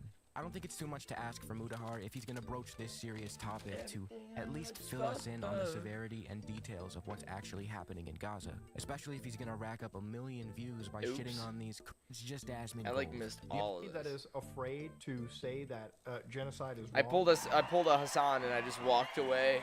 I think that it's just Asmongold. The other creator I want to touch on quickly before we get back to Ethan Klein is this guy, Mudahar. Now, admittedly, Mudahar is not as bad as Asmongold or even Ethan, but he too displays a degree of what seems to be a subconscious belief in Western superiority when he chooses to dabble in political commentary. Remember what I said about how these guys approach these sensitive topics in a centrist, ostensibly apolitical way, purely for the sake of creating more drama slop content that ultimately ends up holding water for the right? Well, here's an example of Mudahar doing just that. In October of 2024, Mudahar posted a video called "Twitch is a Disgustingly Evil Platform," in which he attacked left-wing creators and broached the topic of the Israeli-Palestinian conflict. At the time, Twitch was being accused of being anti-Semitic. These are claims that I believe to be baseless. Twitch was just highlighting pro-Palestinian voices and creators, some of which were Jewish themselves, and this anti-Twitch hate campaign was largely fueled by this stalwart supporter of the Palestinian cause,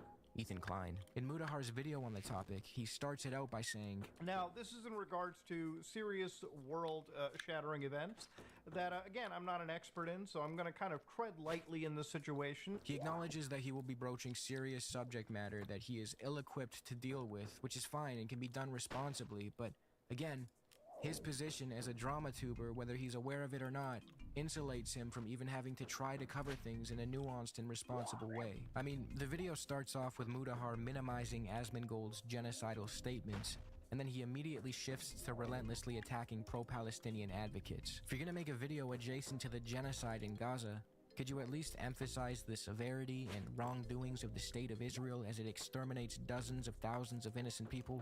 At least throw up a fucking headline or something. It's true that he pays a little lip service to what's happening in Palestine toward the end of his video. I'm not somebody that is afraid to say that genocide is wrong. I think that there is an actual case of, genocide, and there's an actual case of attack that goes towards the Palestinian people. I think there's very serious situations that go around the world. But that's only after he A, spends the first leg of the video doing apologia for and minimizing Asmongold's statements, as we will get into soon. B, spends the rest of it attacking the creators who are actually trying to bring attention to the genocide in Gaza, a genocide our Western governments are complicit in, by the way. And C, does both sides are bad type bullshit by saying that Jews and Muslims are just at each other's neck, man. That's the way it's always been for centuries. These are situations that involve, a group of people, Muslims and Jews, that have effectively been at each other's throats for not just decades, but hundreds of years. You are talking about hundreds of years of, just institutional dislike between each other. If you've ever grown up Muslim, and I have, then you know that there is a serious culture of anti-Semitism, in amongst the most conservative of Muslim circles. Just as you will know that there is a serious amount of Islamophobia in the most right-wing of Jewish circles. These are two groups of people that literally are just fighting each other. But this analysis ignores so much historical context that it's outright irresponsible. Look no further than the Ottoman Empire, where Jews were a protected minority and had representatives in the Ottoman parliament. As our boy Avi put it, unlike Europe, the Middle East did not have a Jewish question. Anti-Semitism was a European malady that later infected the Near East. Jews and Muslims coexisted in many Middle Eastern countries for centuries. It wasn't until the arrival of European colonial settlers in Palestine in the late 1800s, and later the formation of the State of Israel and the violence and ethnic cleansing carried out by Zionist forces, that began to change. It's true that animosity towards Jewish people picked up as a response to Zionist settlers arriving in Palestine, but that tension had little to do with ideological anti-Semitism and nearly everything to do with the perception of Zionist settlers as part of a European colonial project. This idea that Jews and Muslims are incapable of coexisting is a dishonest narrative. It's weaponized to stoke far-right nationalism, and in Mudahar's case, it's being used to both sides a genocide. It was the interjection of the Europeans into the Middle East that introduced complex political animosities. When you leave that part out, you are lending credence to some very dangerous narratives. Stripping this conflict of its colonial and imperial roots doesn't just distort history, it hands ideological ammo to ethno-nationalists, legitimizing apartheid and occupation as if they were just natural outcomes of ancient hatred, rather than deliberate political choices. This is a great example of how trying to forcibly stake out a centrist position because you think it adds a veneer of nuance can actually undermine real nuance and give cover to some shitty ideas. Moving on.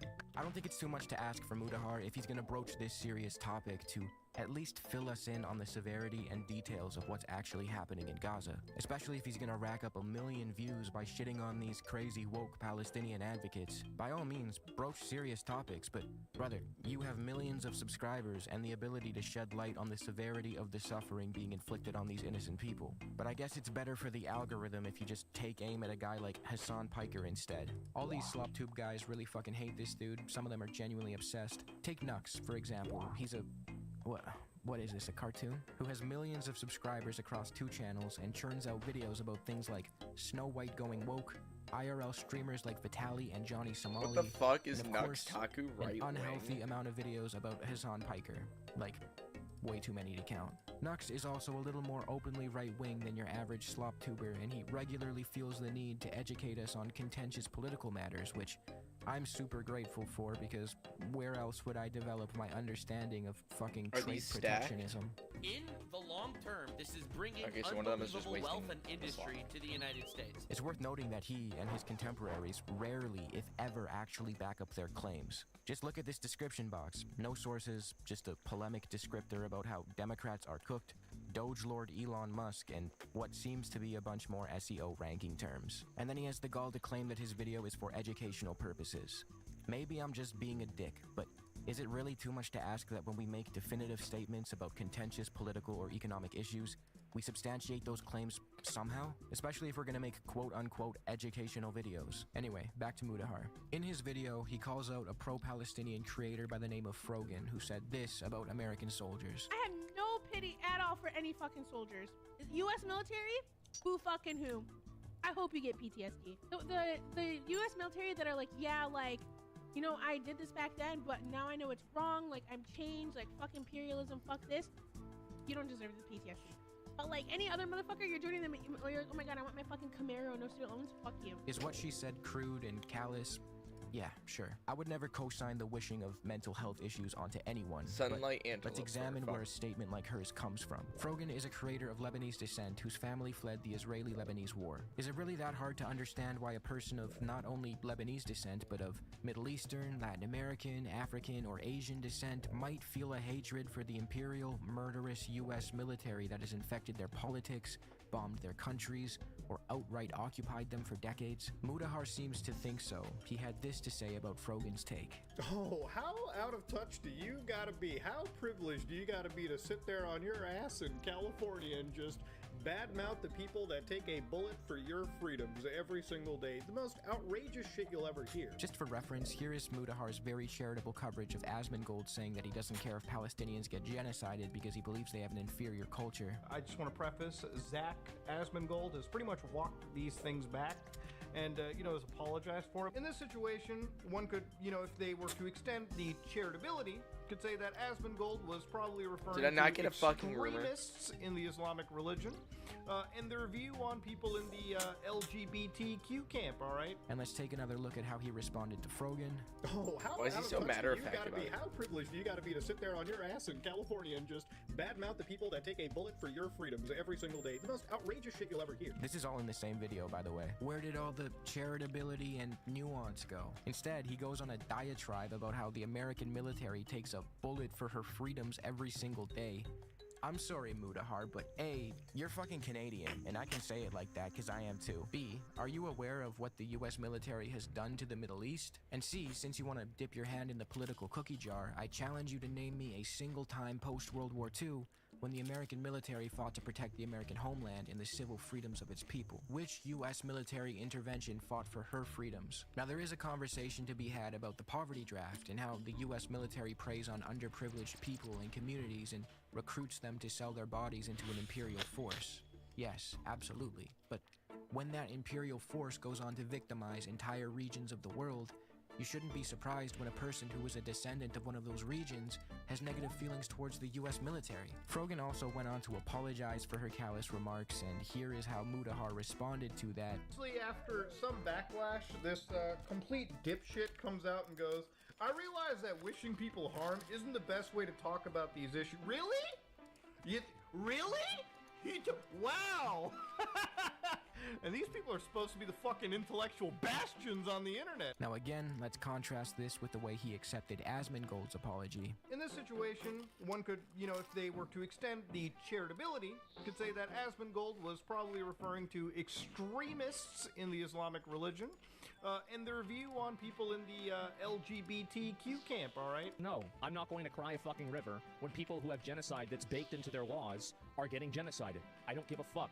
They're terrible people. It is an inferior culture in all ways. So let's get this straight. Asmongold denounces an entire culture as inferior and explains how he doesn't care if they get killed, and Mudahar has it in his heart to be charitable, which is fine. That's his prerogative. But when someone from Lebanese descent says something mean about an army known for bombing and occupying the Middle East, Mudahar's charitability is all dried up. That checks out. Is the point of Mudahar's video to foster genuine understanding and shed light on the horrific atrocities the Israeli state is inflicting upon the people of Palestine? Or is it just to score cheap shots at creators who are actively speaking out against the genocide Israel is currently committing? You tell me. This is not to say that you can't criticize people just because they support the Palestinian plight. You absolutely can and should if they deserve it. But when 99% of your coverage on issues adjacent to the Israeli-Palestinian conflict consists of hyper-focusing on pro-Palestinian internet creators, and the only thing you have to say about a literal genocide is, I think genocide is wrong, but Muslims and Jews just don't get along, man. It is fair for me to call your priorities into question. Now let's move on to the main event. Ethan Klein. This video is not meant to debunk every inaccurate Zionist talking point Ethan has pushed over the past 18 months. Instead, it's meant to illustrate how his role as a drama slop creator lets him use serious political issues as proxies for personal beefs, avoid doing any rigorous research, and spew Western-centric nonsense to an audience of normies. If you want a detailed rebuttal of all his claims, there are many great YouTubers who have already done so. Creators like Chris Kunzler, Disinformation Tracker, and more. YouTuber Noah Samson did a really really great job of using Ethan's content nuke slop video as a launching point to refute Ethan's lies and shed light on the atrocities Israel is currently committing.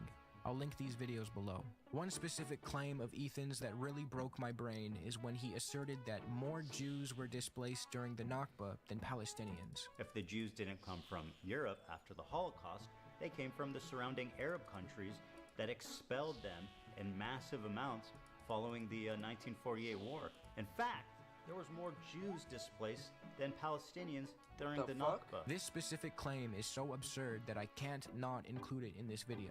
Like I said, it has been refuted by the creators I mentioned earlier, but I want to quote Avi Schleim once more in regard to this claim. Zionists are driven by the propaganda need to portray the Jews as the victims of endemic Arab persecution, a portrayal that is then used to justify Israel's own atrocious treatment of the Palestinians. A rich, fascinating, and multi-dimensional history is thus reduced to a quest for ammunition to use in the ongoing war against the Palestinians. This trend reached its climax with the manufacture of the narrative of the Jewish Nakba. According to this narrative, the forced exodus of 850,000 Jews from Arab countries after 1948 amounted to a catastrophe, a Jewish Nakba, at least on par with, if not more devastating in its consequences than the Palestinian Nakba. Variously called the Forgotten Exodus, the Forced Exodus, or the Double Exodus, the purpose of this narrative is to create a false symmetry between the fate of two communities. This narrative is not history, it's the propaganda of the victors. Honest history has to acknowledge the part played by all the governments concerned in causing this man-made tragedy. The main difference is that the Palestinian refugees, for the most part, were ethnically cleansed by the Israeli armed forces, whereas Arab Jews, with a few exceptions,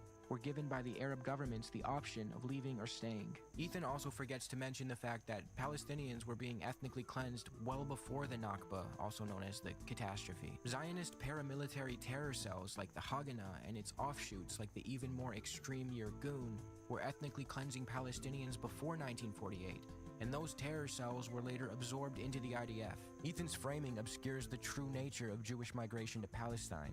If you take his words at face value, you might come away thinking, well, the Palestinians were expelled, the Jews were expelled, it's just a complicated mess of mutual displacement. But that kind of moral flattening is exactly what the Zionist narrative relies on to justify what actually happened. Palestinians were ethnically cleansed, which contributed to a reaction from many Arab-majority countries, prompting Jews to seek a new life in Palestine. Jewish migration to Palestine had already been taking place for decades by this point and ramped up after 1948. It wasn't some immediate population switch, as Ethan implies. The Zionist movement actively promoted Jewish migration through controversial methods. Some historians claim these include false flag operations to create pretexts for mass immigration of Jews from Arab countries to Israel. This entails staging attacks on Jewish targets in Arab countries and blaming them on local Arab communities as part of a broader strategy to increase Israel's Jewish population and solidify a Jewish majority. And to make things worse, these Arab Jews were mistreated horribly by their European counterparts once they arrived in Israel. They were solely there to secure the viability of a demographic majority. A particularly troubling example of this was the mistreatment of Yemeni Jews. During and after Operation Magic Carpet, thousands of Yemeni Jewish children disappeared under mysterious circumstances. Parents were told that their children had died from illness, but growing evidence suggests some were secretly given to wealthy, childless Israeli or American Jewish families. Others likely did die, but due to severe neglect, and their deaths were handled with shocking cruelty and insensitivity. Some reports claim children were used as medical test subjects and died from experimental treatments. This has come to be known as the Yemenite Children Affair. The broader Mizrahi Jewish population was often relegated to lower socioeconomic status, faced systemic discrimination, and were marginalized within the new Israeli state, with Ashkenazi Jews occupying higher positions in society. So when Ethan just chalks this complex situation up to mere mutual expulsion, he overlooks all the factors involved in pulling Arab Jews to Israel over the course of years. All that said, this context doesn't change the outcome. Jewish immigrants displaced Palestinians, took their land and property, and subjected them to an ongoing occupation.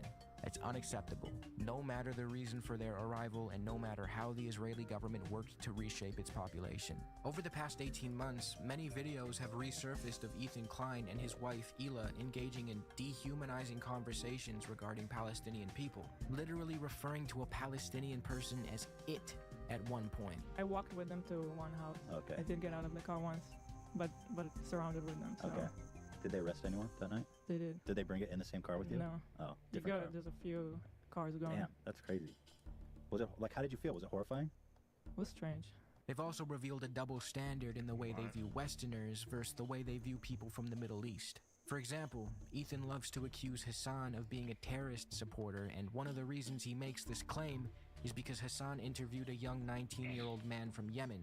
At the time, Hassan was under the impression that the teenager was part of the Houthis, and he wanted to conduct an interview with him. It later turned out that he was not, in fact, a Houthi, but that revelation didn't matter to Ethan or Muda or Nux, and they all ran with the talking point that Hassan promoted a quote-unquote terrorist. Apart from the term terrorist being a highly contentious label, often used as a political tool to delegitimize groups resisting oppression while legitimizing the violence of oppressive states, let's zoom out a bit and look at the history of Yemen. Yemen is one of the poorest countries in the Middle East. It has been the victim of a genocidal campaign waged by a coalition of Gulf states, headed by Saudi Arabia and supported by the West. Israel's intentions align heavily with those of the Saudi-led coalition and is viewed as an outpost for Western hegemony in the Middle East. It is not exactly inconceivable why a 19-year-old from Yemen might be anti-Zionist, especially as the state of Israel is in the middle of committing a genocide. When this young man was asked by Hassan if he was anti-Semitic or simply in opposition to the ethno-religious supremacist idea that is Zionism,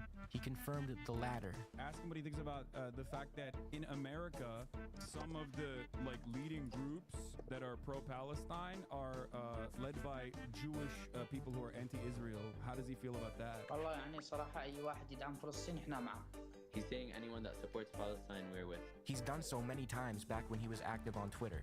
I did not mean the Jews, but the Zionists. I respect every Muslim, Jew, who stands with the truth, and I will do everything I can to protect him. Ethan's arguments as to why this kid is a terrorist are silly. First, he says the kid is a Houthi. This Houthi pirate, I mean, who are you kidding? This guy's a fucking terrorist.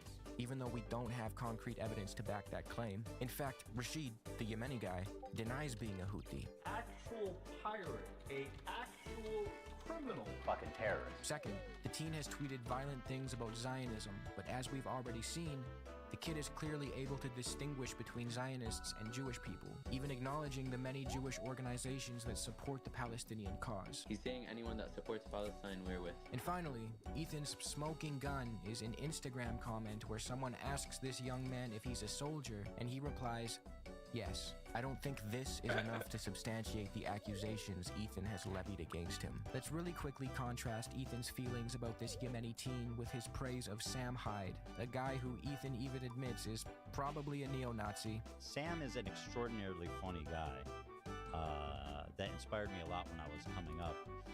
But he's also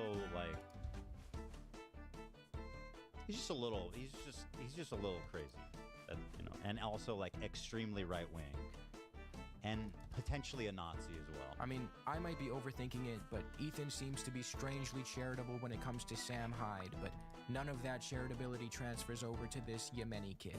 In Ethan's eyes, he's just an irrational anti-Semite, but Sam is just a little weird and potentially a Nazi. Indians are being used to replace white people. Damn, maybe the Stalinists were right about Leon Trotsky being a fascist. Ethan is also very charitable in his coverage of Asmongold. What about Asmon? Because he's juicing hard on Trump. But he's pro-Trump, isn't he?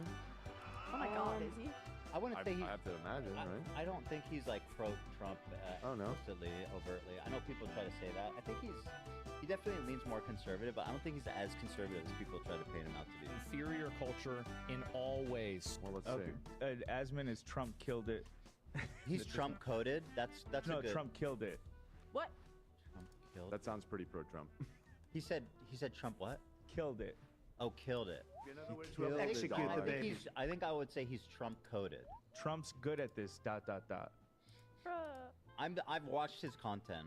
It's not. That was said sarcastically. It's not super pro-Trump. He's Trump coded though. Ethan minimizes Asmongold's role as a dangerous propagandist for the right and doesn't even mention his weird comments about the Holocaust. The Holocaust probably happened. But when it comes to Rashid, no charitability whatsoever. In the span of a few months, Ethan has praised or done some form of apologia for both Sam Hyde and Asmongold. This seriously makes me reconsider whether or not Ethan actually gives a fuck about anti-Semitism. I mean, I could take these guys a little bit more seriously if it wasn't for this curly ass shit.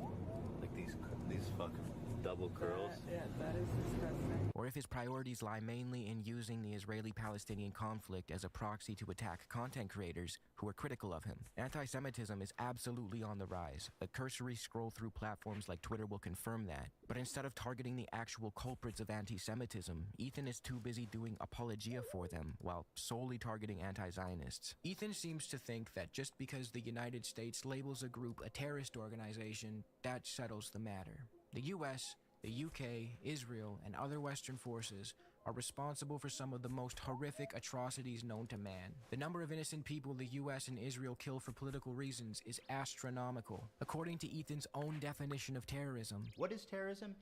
It's intentionally targeting civilian population for political goals. Israel, the US, and other Western nations would top the list. If Ethan truly despises terrorism as he claims, why hasn't he done full-length podcasts or videos about Israeli forces airstriking civilian residences in the middle of the night with no warning? Come on, Ethan, I thought you don't like terrorism. I don't like terrorism. I don't like it. None of it. Why doesn't he address the systematic use of rape and sexual violence by Israeli forces against Palestinians? In fact, he's engaged in rape denialism when it comes to this issue. That's a huge claim. 15 Palestinian women were raped. I was sexually abused in photographs, she said. But, like, what? I don't know what this is. What is this? What do you mean? Is this? What do you mean, what is this? A source? You're asking if it's credible. Yeah, yes, CARE is credible. I think, at least. What is CARE is There's no the source. There's, like, nothing That is the here. source. Like, shit. I mean, that's a pretty extraordinary claim. I mean, fuck. Like, it's serious to say that the Israeli apparatus is using rape systemically. Has Ethan done a full-length segment denouncing the right to rape protests in Israel, where people protested for the literal right to sexually abuse Palestinian prisoners without consequence? Maybe he did, and I just missed it. Has he mentioned the thousands of unjustly incarcerated Palestinians arrested on dubious security claims and subjected to this violence? For context, the security prisoner designation in Israel is widely criticized as an inhumane and politically motivated label used to justify the mistreatment of thousands of Palestinians. Under this system, Palestinians, many of them minors, can be detained indefinitely without charge or trial through administrative detention, subjected to military courts with conviction rates of over 99%, and denied basic legal rights. The label often conflates nonviolent political activism with terrorism, stripping detainees of the protections afforded to political prisoners under international law. This framework has enabled systematic abuses, including solitary confinement, denial of family visits, and torture during interrogations. So although I do not condone everything the Houthis have done, and I will never support any acts of violence against innocent civilians or human rights abuses, no matter who commits them, when it comes to standing up against Israel's genocide of the Palestinians, they are on the right side of history. They're willing to do something about a genocide, while others just spew their bullshit from Bel Air. To use an analogy that might resonate with Ethan, I think it's safe to say that Ethan probably doesn't think highly of the Soviets. But I'd be willing to bet that if I told him how they took out 80% of the Nazis, he would agree with me that they were the good guys in that situation. According to international law, parties to the Genocide Convention are obligated to do what they can to prevent a genocide wherever it may occur. Yemen is a party to the convention, and the Houthis, who hold the most political power in the country, are attempting to fulfill that obligation by disrupting shipping and trade to economically pressure Israel and help stop the genocide of Palestinians. Legal arguments aside, I'd argue that the force trying to stop this mass slaughter has the moral high ground in this instance. Speaking of terrorism, specifically the definition Ethan himself uses, it's hard to ignore the fact that his own wife fits that description. This isn't exactly breaking news, many people have pointed this out before, but the facts remain. Ethan's wife, Ela, served in the IDF, an organization widely condemned for its role in terrorizing and illegally occupying Palestinian land. More than that, she chose to leave her role as a secretary and requested a transfer to Ramallah, an occupied Palestinian city. Why, you might ask? Because she was bored. Forced up. Because what did you do? What was your role in the military? At first, I was given a role that was like in an office somewhat close to my house in Tel Aviv. And it was kind of like going to a day job in an office. So secretary. Yeah. Interesting. And it was super boring and I really hated it. So I tried to change my role. I filled out that form and I tried it, and then I somehow ended up in a better place that I liked a lot more. Before, it was a daily thing where you go back home every day, and the new one was in a way that was a base that was far from my house. So you go there for the whole week, and then you come back for the weekend. So you preferred that? Were you gone for a whole week? I did. Interesting. Why? It was kind of like just more of an adventure, more of a different experience that I preferred than to just go to a boring job, sit on the computer and go back home at the end of every day. I don't know. Were you doing secretary work there? So there was I was in Duchifat, which is like a brigade, I guess, that's in charge of the area of Ramallah. And that brigade has like a main officer. So I was his secretary. She voluntarily moved into an occupied territory to assist in military raids on Palestinian communities. Not out of duty, but out of personal dissatisfaction with a desk job. She even referred to Ramallah as a terrorist city. You told me once you went on like a mission with them to like a terrorist city. Yeah. That was kind of a crazy story. Yeah, my officers and like the soldiers in that brigade, they would go every night on a raid in Ramallah to arrest terrorists. While ignoring the fact that her presence as an IDF member facilitating raids in the city of Ramallah makes her the occupier and the one terrorizing people. Did you have a gun on you? I didn't. You were not supposed to leave. No, yeah, not really. But even if I walked with them to one house. Okay. I did get out of the car once, but surrounded with them. So. Okay. Did they arrest anyone that night? They did. Did they bring it in the same car with you? No. Oh, you go. Car. There's a few cars going. Damn, that's crazy. Was it like? How did you feel? Was it horrifying? It was strange. Very, very weird. How so?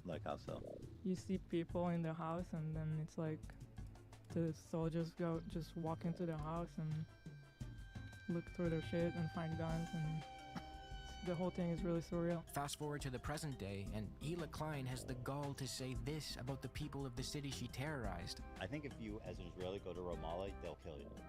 What do you mean you think? I think That's I'm saying fact. if you go there as Israeli, you take the turn there, you'll be died. They'll kill you. It's not only killed, it's like lynched. As if the occupied are the villains and not the occupiers. Ethan deliberately avoids engaging with this issue. Whenever it's brought up, he deflects by attacking a straw man, insisting that people just don't understand that his wife was a victim of mandatory conscription. But what he refuses to acknowledge is her conscious decision to transfer to a more adventurous role within the IDF, one where she actively participated in terrorizing innocent people. He constantly plays this card while ignoring the severity of her actions. He even had Mudahar on his show, who also basically reduced this controversy down to Hila did mandatory service, so why are these crazy lefties so mad? Every time I see like the anti-Hila train coming out there, it's like, so she did mandatory service, okay, now she's like a fucking baby killer or something, right? Like, it's just it's one of those things where it's like massive jump in logic, you know, and nobody sits down and explains it. Nobody sits down and explains it. Hi Mudahar, I'm sitting down and I'm explaining it. Service in the IDF is bad across the board. Conscientious objectors like Tal Mitnick are based, and contrary to popular belief, he didn't have his life ruined by refusing to aid a genocidal military. But apart from that, Hila purposely left her desk job to engage in raids in illegally occupied territory because she was bored. Hope that clears it up. Also, since you don't take kindly to people speaking insensitively about military personnel, why didn't you call out your buddy Ethan when you were on his podcast and had the chance? I'm personally looking forward to the podiatrist with PTSD from the Iraq War. I'm not like a military simp. I don't get the whole thank you for your service thing. Yo, I can see the podiatrist with the PTSD. He's sitting there looking at someone's foot, and then he has a flashback, and then the foot is severed. This isn't like World War II. You weren't drafted. You signed up to do a fucking job. You're being paid. You're there. And the job, you know what it was. I mean, nobody thanked me and my ass, or nobody thanked the fucking cashier at McDonald's for their service. And the output is not good. He's holding a severed foot because he's a flashback to Iraq War. His homie got blown up. Sorry about not having health care for you. Sorry about the burn pit. The good news is we will be putting a tiny little toothpick flag on your grave. What'd they die for? That Monday off work. Worth it.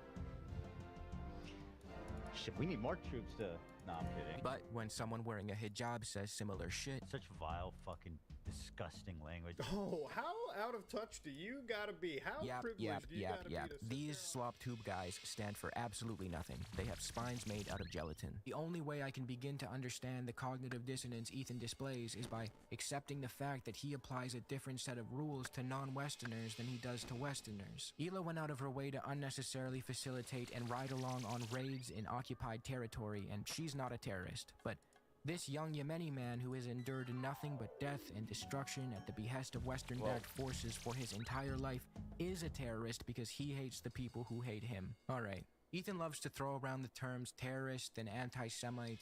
He especially likes to direct those terms toward Hassan Piker, which I personally think is incredibly dishonest given that Hassan has time and time again denounced anti-Semitism for the evil that it is and highlighted how it differs from anti-Zionism. Israel's doing this, yes. The Jews. Well, Israel's doing it, not the Jews. The Jewish people, right? No, it's not. They're not. So one thing you have to understand is that, like, a difference. There Enlighten me, is 'cause a I'm just major asking. difference because, like, what Saudi Arabia does is not about Islam. You know, it's not like ISIS is doing what they're doing for Islam. You know what I mean? I'm Muslim. I don't those guys, with either of those guys. You know what I mean? But isn't Zionism? I'm so confused. It's understandable that you're confused in this circumstance because, like, so Israel's both not Jewish. the Nazis who hate Israel or love Israel, doesn't matter, that believe that Israel must exist or This dude's a believe that Israel fucking must go idiot. away and that Jews Not control the media Hassan, or the whatever. dude's Like both the white. Nazis And Kanye. also Israel and Kanye, and also Israel itself claims that Israel is doing this for Judaism. And that if you criticize Israel like I'm doing right now, I'm an anti-Semitic person. So because of that reason, a lot of people like yourself get confused. You're like, so the Jews are doing this? No.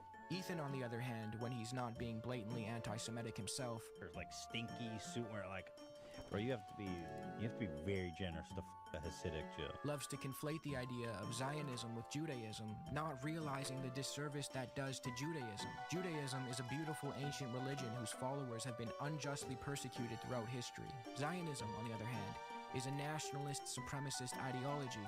Its own founder, Theodor Herzl, described it as something colonial and noted that anti-Semites would become useful allies to the Zionist cause. When Ethan blurs the lines between these two fundamentally different ideas, he does a disservice to pestle and Judaism by mortar, conflating it with an ideology rooted in ethno-religious supremacy and carried out through the ethnic cleansing of Palestine's native inhabitants. So when the Houthis see this conflation made by Zionists, it leads to their horrendous slogan where they use the term Jew instead of Zionist. This happens because the Zionist project and its useful idiots have done everything possible to blur the lines between these two ideologies, even though they should remain distinct. That conflation fuels real anti-Semitism, and Ethan bears some responsibility for perpetuating it. If we go back to the Yemeni teenager we mentioned earlier, it is true that he has used the term Jew in a terrible way. Here he is singing a song with the words, "Do you threaten us with what we are waiting for, son of a Jew?" But it's also true that Zionists in the Israeli state have deliberately worked to blur the lines between Judaism and Zionism. I feel I am representing all the citizens of Israel,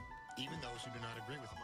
A representative of the entire Jewish people. As Theodor Herzl himself pointed out, the more anti-Semitism rises as a result of this conflation, the more the Israeli state can justify its existence as a supposed safe haven for Jewish people. But as we saw with our guy from Yemen, when Hassan explained that many Jewish people actively support the Palestinian cause, he embraced them without hesitation.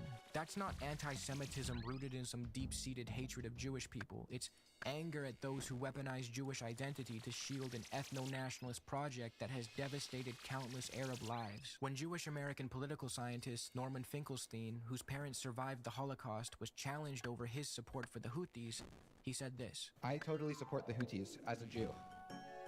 You said that, Norm. Yeah. The Houthi flag says, God is the greatest, death to America, death to Israel, a curse upon the Jews, victory to Islam. Mm-hmm. How do you reconcile this? I have no problem reconciling it for a very simple reason, and you'll allow me, you can disagree, I have no problem with that. From my first conscious moments in my own life, okay, my parents loathed the Germans. They didn't loathe the Nazis.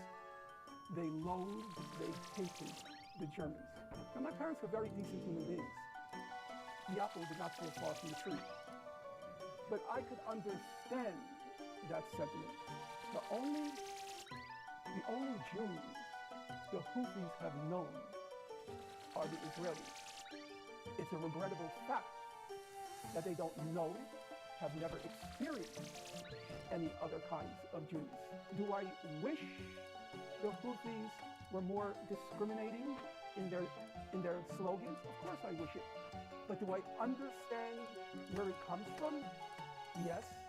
And will that slogan of theirs color my appreciation of the fact that alone among the world's peoples, they are resorting to armed force to stop the genocide in Gaza? I have to ask myself the question, how would my parents have felt if this ragtag army happened to be situated on a point in the world's map where they could inflect the outcome of the final solution? And these people, this ragtag people, hailing back to the Middle Ages, they were investing all of their physical resources and moral energy to stop it, the extermination. How would my parents react? Would they ask, what are their political slogans? I don't think so. Ethan is now 18 months into his crusade against anyone to his left. He's used the Israeli-Palestinian conflict as a backdrop for his drama-driven attack videos, even as the genocide of Palestinians continues. His desperation to own his perceived enemies leads him to say things that are reprehensible. Case in point, he's once proudly announced he'd take his family to Israel and film how wonderful it is for his audience to see. What I want to do is show you guys how I see Israel, because you don't see that. When you listen to Hassan and you hear all these fucking mega lefties talking about it like it's some super racist, crazy, like Jim Crow style of society. Like, I can't wait to show you guys how beautiful, how multicultural, how free it feels for people, or just it's a beautiful place. It is. It's one of the most diverse places I've ever been. Let's be clear. He said this about a country actively committing genocide, and as a white Jewish man, his experience there won't reflect the reality for Palestinians. Now, Ethan would refute my characterization of his statement by saying that he was referring to Israel proper. You guys, how I see Israel, because you don't see that. When you listen to Hassan and you hear all these fucking mega lefties talking about it like it's some super racist, Oh my God, bro, you have no idea what you're talking about. She's now I'm talking about Israel proper. However, my criticism still stands. Apart from the fact that the Israeli state is actively committing genocide and praising even parts of it while this is happening is insane, Israel proper is not lacking in its discriminatory practices. There are tons, ranging from discriminatory planning and building laws, particularly in the Negev and in the Galilee. There are land laws that prioritize Jewish people, the anti-terror laws that disproportionately surveil and affect Arabs. Take the 2018 nation-state law, which declares Israel the nation-state of the Jewish people exclusively, downgrades Arabic from an official language, and promotes Jewish settlement as a national value.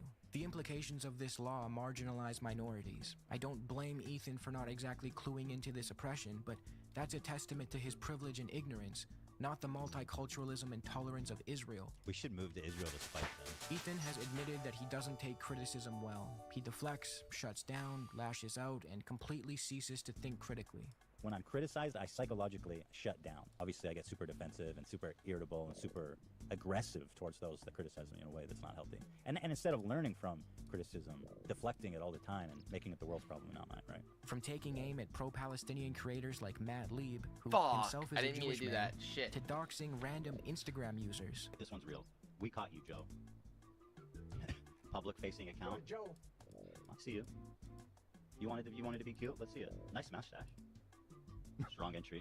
There he is. If anyone, let's see if I know, can identify him at all. Oh shit, that weenie truck he's in front of, that's in Dearborn. Here's his mom. I'm not gonna clip that for her. But no, you know what? Fuck him. This is what here's your mom. I wonder if she knows what you do on social media on your free time. What the You fuck? love your mama. Good thing she's not Jewish, eh, Joe? Recently, Ethan declared that Hassan Piker should go to Gaza to do some journalism. When Ethan was greeted with the rebuttal that being a journalist in Gaza is incredibly dangerous, he and Ela downplayed the reality that Israel targets and kills journalists. I can't get any security assurances against Israel, obviously. Well, bro, it's not like Israel that is worried Look, about. it's not like Israel's going to do a precision strike on Hassan. They don't fucking. Yeah, but I it is know. dangerous. It's a war zone. Like, I agree, it's dangerous. Sure, They it's may. a war zone. They may. But what? He was in the running for anti-Semite of the year. They may. Nah, I don't think you guys understand yeah, Israel. It doesn't work like that. They're not. It's not. But regardless, I agree. It's dangerous, right? Yeah. It's dangerous in a war zone. Right. Not because Israel will like target him. I don't think it's like that personally. Claiming that, yes, going to Gaza would be dangerous, but that's because there's a war going on there, not because Israeli forces would purposefully target a journalist. They would never. Now, apart from the fact that constantly calling a genocide a war is a form of genocide denial and obfuscates the reality that a genocide and a war can occur concurrently, as is recognized by international law, and as we've seen in Srebrenica in 1995, Israel does in fact target journalists, medics, humanitarian workers, and so forth. Hundreds of journalists have been killed by Israeli forces since October 7th, 2023, some of which were literally burned alive. This is an issue that predates the current genocide in Gaza. There are infamous cases like that of Rachel Corrie, an American journalist who was run over by an Israeli bulldozer in 2003.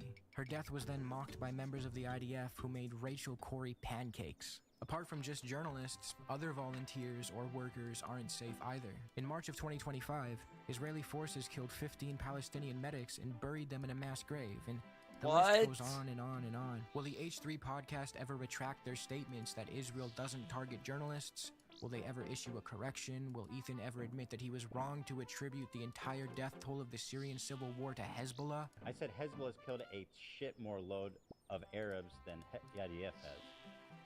You're saying that's not true? Because Hezbollah is credited with about 500,000 deaths in Syria. Will H3 ever dedicate an episode to documenting the Israeli war crimes committed against the Palestinian people? Will they ever dedicate a full-length segment to talk about the wrongful persecution of innocent advocates for the Palestinian cause? People like Mahmoud Khalil, Mozen Madawi, or Ramizia Ozturk.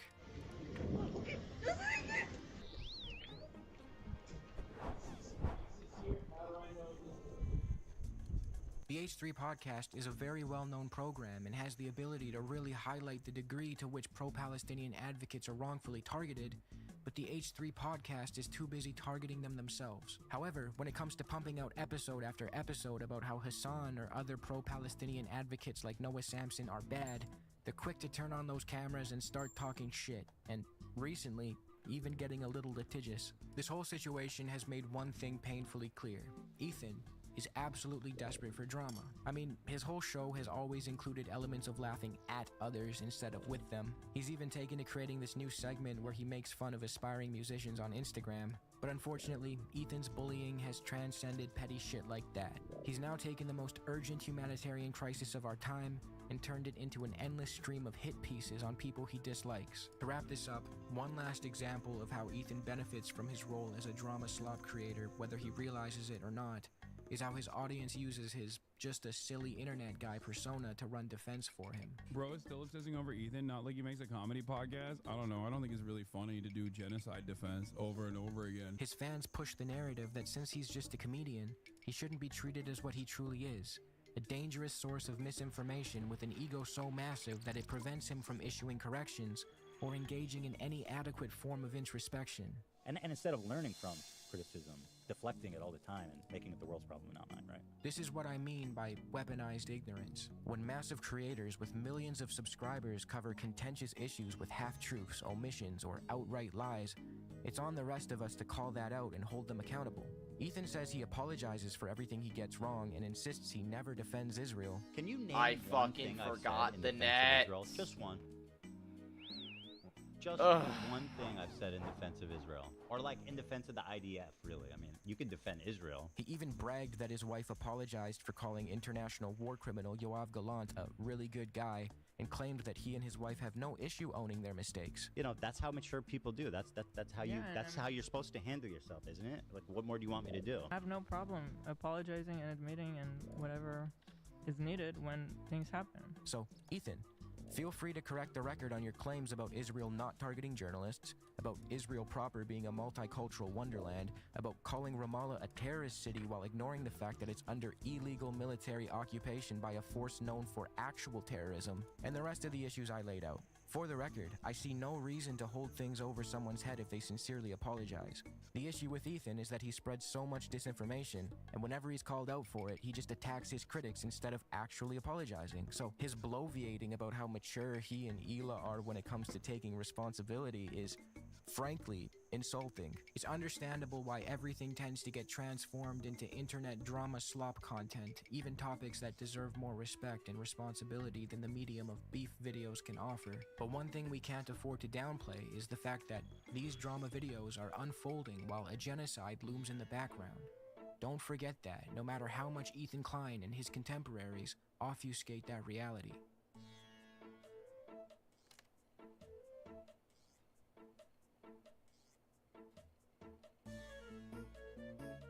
I feel a certain amount of kinship with James Rolfe. We're basically the same age. We both went to film school. We both ultimately found ourselves making videos about media for YouTube.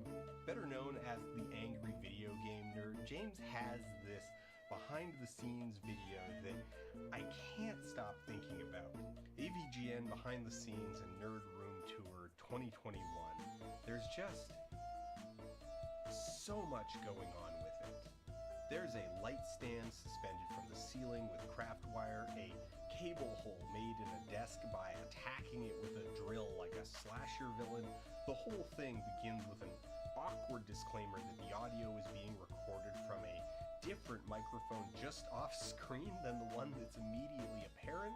I recorded this entire video and realized this mic is not plugged in. The shotgun mic is plugged in. Then there's the tripod. James expresses a desire to keep things out of his way, tripods, light stands, and such, to maximize floor space in his studio. A worthy goal I can empathize with as I sit here in a veritable forest of aluminum and steel. But then he shows his solution. A tripod head secured to a strip of lumber by two mismatched scraps of wood. It is a wrong thing, a clutched together precarious mess whose wrongness is intuitively apparent even to those who have little familiarity with the equipment of filmmaking. This thing ruined my life in the way that only the inexplicable decisions of strangers can. Why was this made? Why was this made this way? What was happening that created the circumstances that led to this being made the way that it was made? Many of the solutions being shown off in the video seemed counterproductive, solutions to inefficiency more inefficient than the original problem. This glimpse behind the scenes paints a blurry yet still identifiable picture of a process of endless maintenance, a forever war James Rolfe is engaged in against the twin belligerents of entropy and James Rolfe. He includes a captivating outtake from the recording of his 2021 video, Shrek Fairy Tale Freakdown, where he's tied to a chair and trying to hold an onion in his mouth like a ball gag. He loses his grip on the vegetable and lashes out in frustration, cursing the onion, cursing the ropes, cursing COVID, cursing the lack of hands to help. Boy, I wish I had a crew. Wish we didn't have COVID and all this fucking bullshit. It is a sincere frustration, honestly more compelling than the video it's from, but it betrays a lack of foresight, a lack of planning, and its inclusion feels rhetorically misplaced. This rhetorical confusion marbles throughout the studio tour. Repeated shoutouts given to his multi-channel network Screenwave, a seemingly out-of-left-field defense of his wife April, and a laundry list of one-off projects consuming his time. James says he'll be addressing some complaints, in his words, of the asshole-ish variety, which suggests that there's something more going on. But why say these things? Why make these admissions? I thought I knew the Angry Video Game Nerd. I distinctly remember huddling with my film school peers around a computer in 2006, laughing over Chronologically Confused and mentally noting that the inevitable had begun. Serving video over the internet was on the cusp of viability, and the web was already developing its own vernacular. 70 everything? Just the happenstance of virality anymore. Out of context clips forwarded via email or repurposed clips of shows and movies, they were things being made for the internet. And everything was about to change. I may not have been the most ardent fan, but it was impossible to not know about the angry video game nerd and, by extension, James Rolfe, the man behind the Pocket Protector. As the story goes, James Rolfe was a pioneer of new media. While he arguably spawned the entire genre of angry reviews and undeniably set the tempo for thousands of creators, he set himself apart from the crowd by being a trained filmmaker, having a leg up on the skill sets of lighting, sound, and camera work. Even as YouTuber became a real career, he never really seemed to embrace the identity, always seemed apart from it. As his peers would often detail, he wasn't a YouTuber, he was a filmmaker. But how could I square that reputation with this admission of his process, with the light stands arduously suspended with craft wire in lieu of a $15 scissor clamp? James says his camera work has grown stagnant, claims that it frustrates him most of all, before detailing an insistence on disassembling an entire rig to move from the prompter to the tripod, rather than using a quick release plate or investing in a second camera body, only to then, minutes later, admit to having a second camera body. This made me keenly aware of one thing above all. I do not know James Rolfe.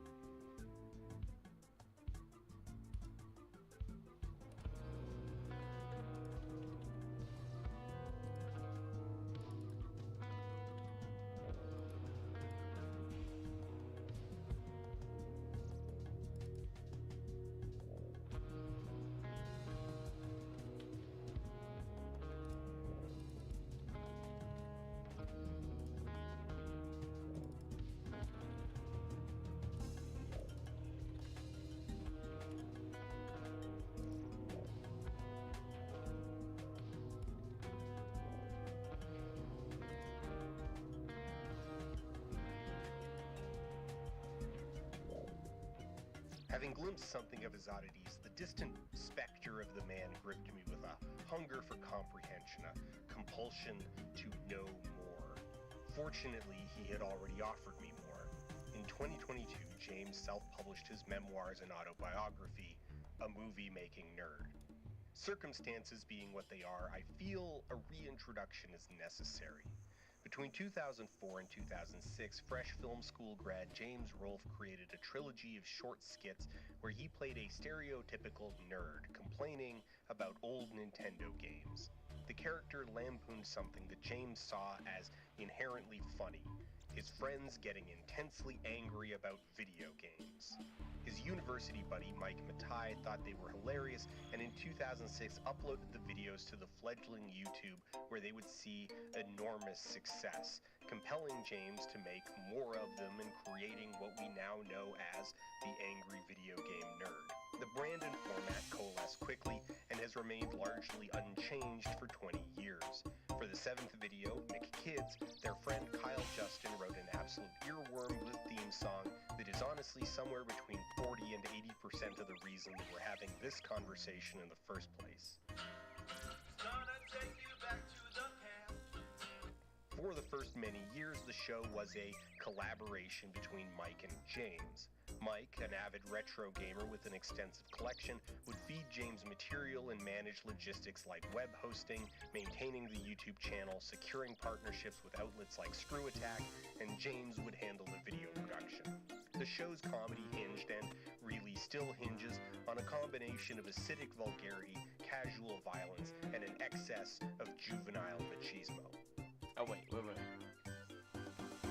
This game is worse than a Mischief Night prank. Mischief Night is throwing toilet paper all over someone's yard. This game is the equivalent of throwing toilet paper after you wipe your ass. It's as refreshing as a horse's anus. Fuck the crawl up its bird ass, and fuck you, you fucking clown-faced Joker, Kiss makeup-wearing King Diamond, Beetlejuice, Alice Cooper, Marilyn Manson motherfucker!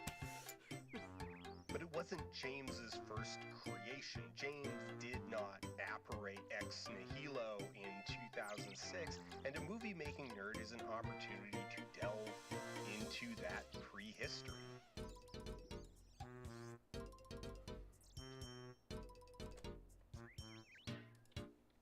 Now is as good a time as any to mention the odd conflict that swirls around James. He has attracted a not insubstantial audience of cankerous hate watchers, self-styled truthers who have made a hobby of disseminating what they see to be the truth of James Rolfe, that he is a man of hubris, ungrateful for his success on YouTube, and dismissive of the very fans who gave him a career in the first place. Alternately, a know-nothing failure of a filmmaker, or a cuckolded visionary who could have had it all if he hadn't been laid low by his bitch wife. I am far from the first person to ask the question, who is James Rolfe? James is, by reputation, personally extremely offline. He values his privacy and sees social media as a distraction from his craft, tries to keep his personal life personal. That is an admirable quality, but it's also obviously not a hard line. Obviously, I'm holding a copy of his self-published autobiography.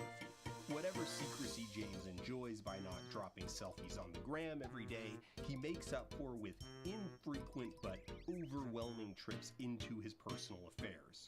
He may not go often, but when he goes big. And maybe that is why it has wormed its way into my brain. Not all of the fascination with the historical arc of the AVGN is odious. There is something profoundly compelling about James. People who become aware of his quirks find themselves enthralled. Really? That's all I have to say for now. There's 10 more videos to make on this subject, but that's James Rolfe and the DVX 100. People talk about James in a very specific way. My friends talk about James in a very specific way, and I have developed a very strange, almost adversarial relationship with that. The cultural impact of AVGN is undeniably far-reaching. He is, without question, the direct inspiration for many, many imitators and derivatives. AVGN set the tone that all YouTube reviews would in some form or another respond to. 2 decades on, the cultural impact of AVGN is deep in the DNA of YouTube. But it is also likewise easy to overstate the uniqueness of the angry video game nerd, as though James captured something that would have never otherwise existed. The concept of media critique as entertainment did not begin with James Rolfe. The bottom line is this: Swamp Buggy Racing is one of the most inexplicably bad pieces of software ever mass-produced for the consumer market. Do not buy it, do not rent it, do not even pick up the box. I'm going to go launch the game one last time to get screenshots for this review, and after that I'll be giving the game disc to the 4-year-old who lives downstairs so he can turn it into a colorful frisbee.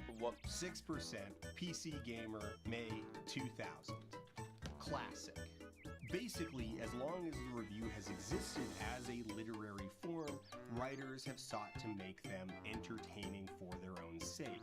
Even disregarding that long legacy, the DNA of the angry video game nerd follows in a lineage with Siskel and Ebert at the Movies, Mystery Science Theater 3000, Stomp Tokyo, and SeanBaby.com. Culturally, AVGN was right in line with Penny Arcade.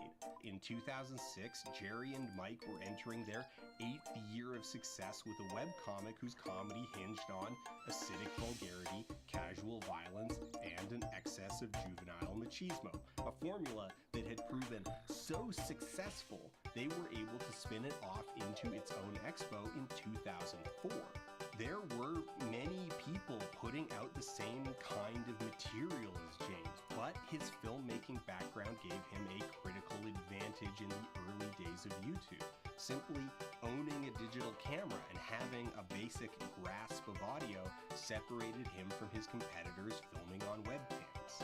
James Rolfe was perfectly positioned and by coincidence struck an iron he didn't even know was hot. Like all YouTubers, he got lucky. He got insanely lucky. While the early YouTube subscriber numbers look modest by modern standards, James Nintendo Nerd was briefly the 8th largest channel on YouTube in 2008 with 125,000 subscribers, and the channel's almost 4 million modern subscribers are respectable but somewhat mundane. The subscriber numbers don't betray just how popular the nerd really was. By the time the AVGN movie was announced in 2011, the channel had nearly 300 million lifetime views. He didn't just have viewers, he had fans, passionate fans who made fan art. Not just fan art, fan video games. It is no overstatement to say that the angry video game nerd was a phenomenon. The book is structured around James's career as a filmmaker, taking it as a given that James is in fact not a YouTuber. Even AVGN is conceptualized as a Cinemassacre production, just one of the many things that James has made. James has been making movies since he was 8 years old, and in the telling of the story, James chronicles his career from that point through film school to the first performance of his band Rex Viper in October 2021. The shocking thing really is how absent the nerd is in the book, to the point it's hard to articulate how little weight is given to the subject. You learn more about what James thinks of the film Wavelength than you do the web show that is, holistically, his 20-year career.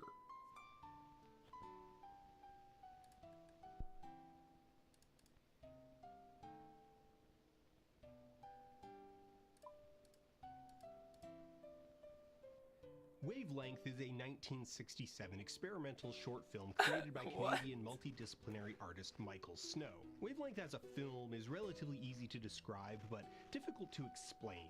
It functions as something of an inkblot test for critics, as the way in which you go about explaining it will inevitably betray something about the way in which you approach film.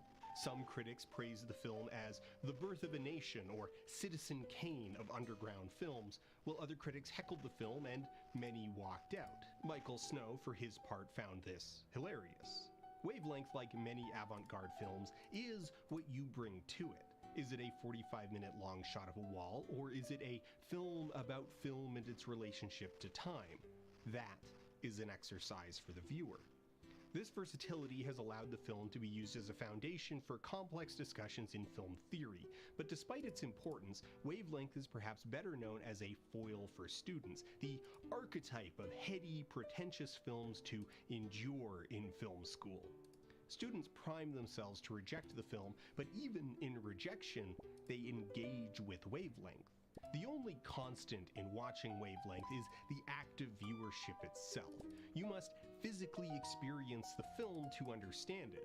If Wavelength could be said to have a core theme, it would be reflection. I want to watch Wavelength. I feel like it'd be a practice to write about. A wandering mind is, in its own way, an intended response. The viewer is compelled to reflect on their role in proceedings, their role as a viewer. The movie, in essence, holds a mirror up to the audience. In cursing the time lost and in describing their tortuous experiences, even the most checked out students unknowingly engage with the film's ideas. That is the unique power of Wavelength. Even in rejecting it, the viewer learns something about themselves.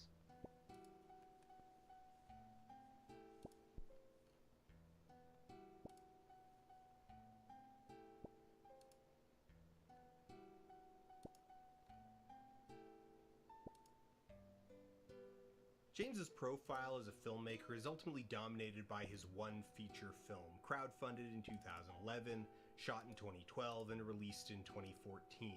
Summer 2024 will be the 10th anniversary of the Angry Video Game Nerd, the movie, a truly bizarre and intriguing piece of outsider art. All movies are miracles, but this one is a bit more of a miracle than most. By all rights, it should not exist. The production was troubled in all the ways that productions are, and then on top of that, in a number of ways that movies typically aren't. It is, on some, not very good, but that much has been said before. It is, as a story, rudderless and confusing, an unresolved conflict of creative fascinations, external pressures, and foundational bad decisions.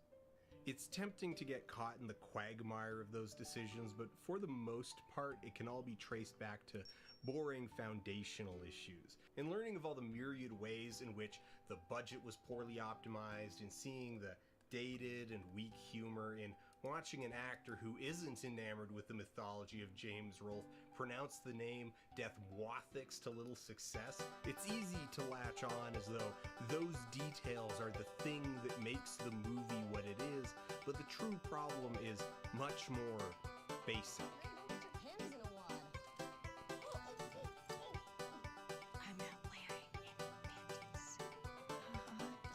The script was written haphazardly by James and his high school buddy Kevin Finn over the course of almost 6 years, originating shortly after AVGN itself in 2006.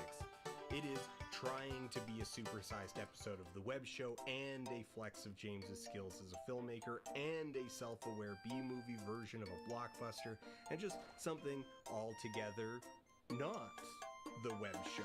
This is the foundational problem, an inability to decide on what the project actually was.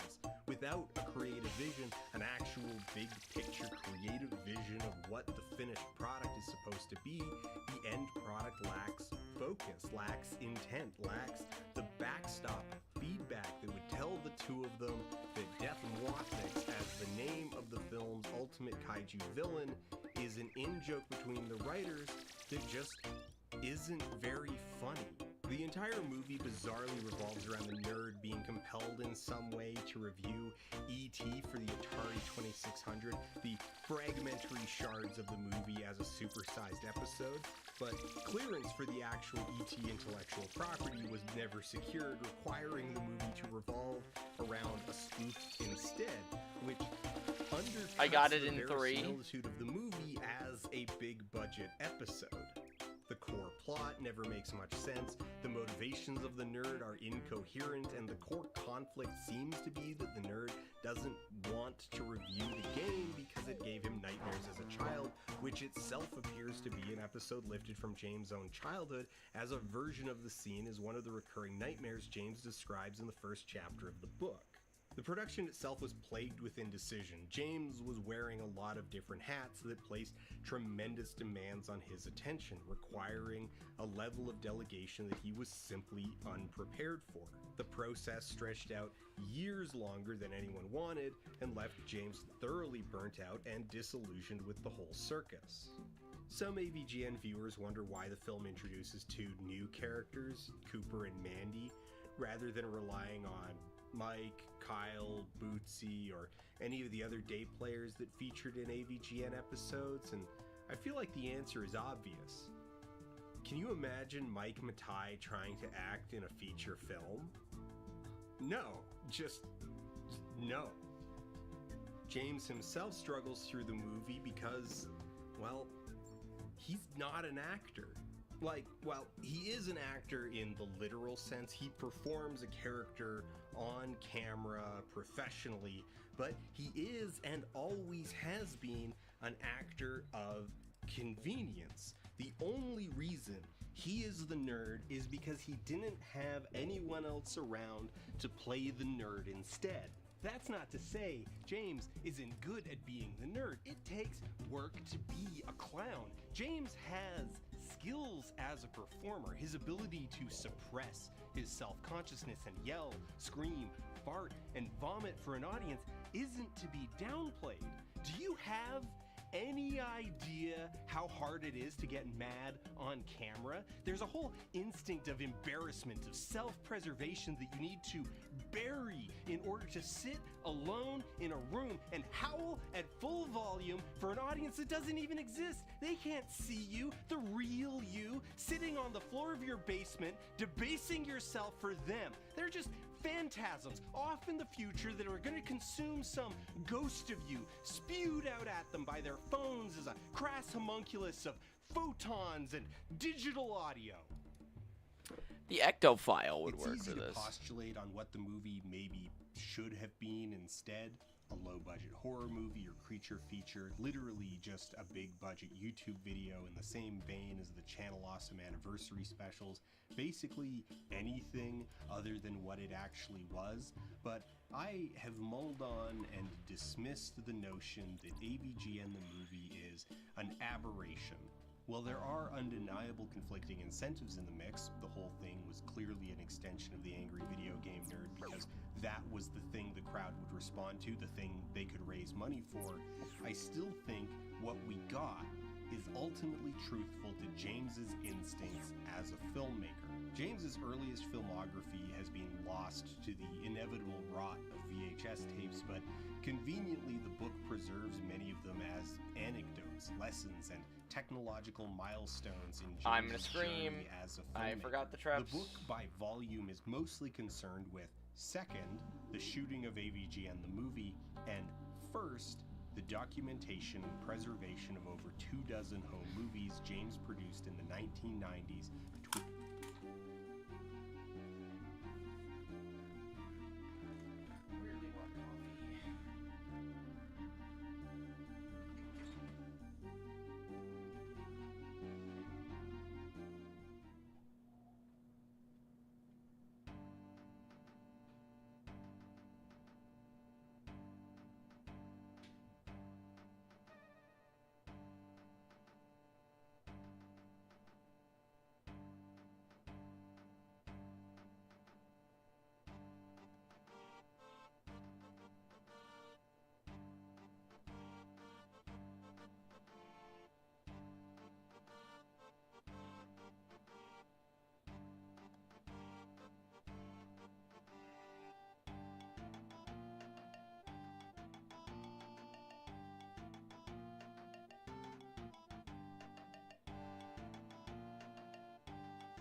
You know what? I'm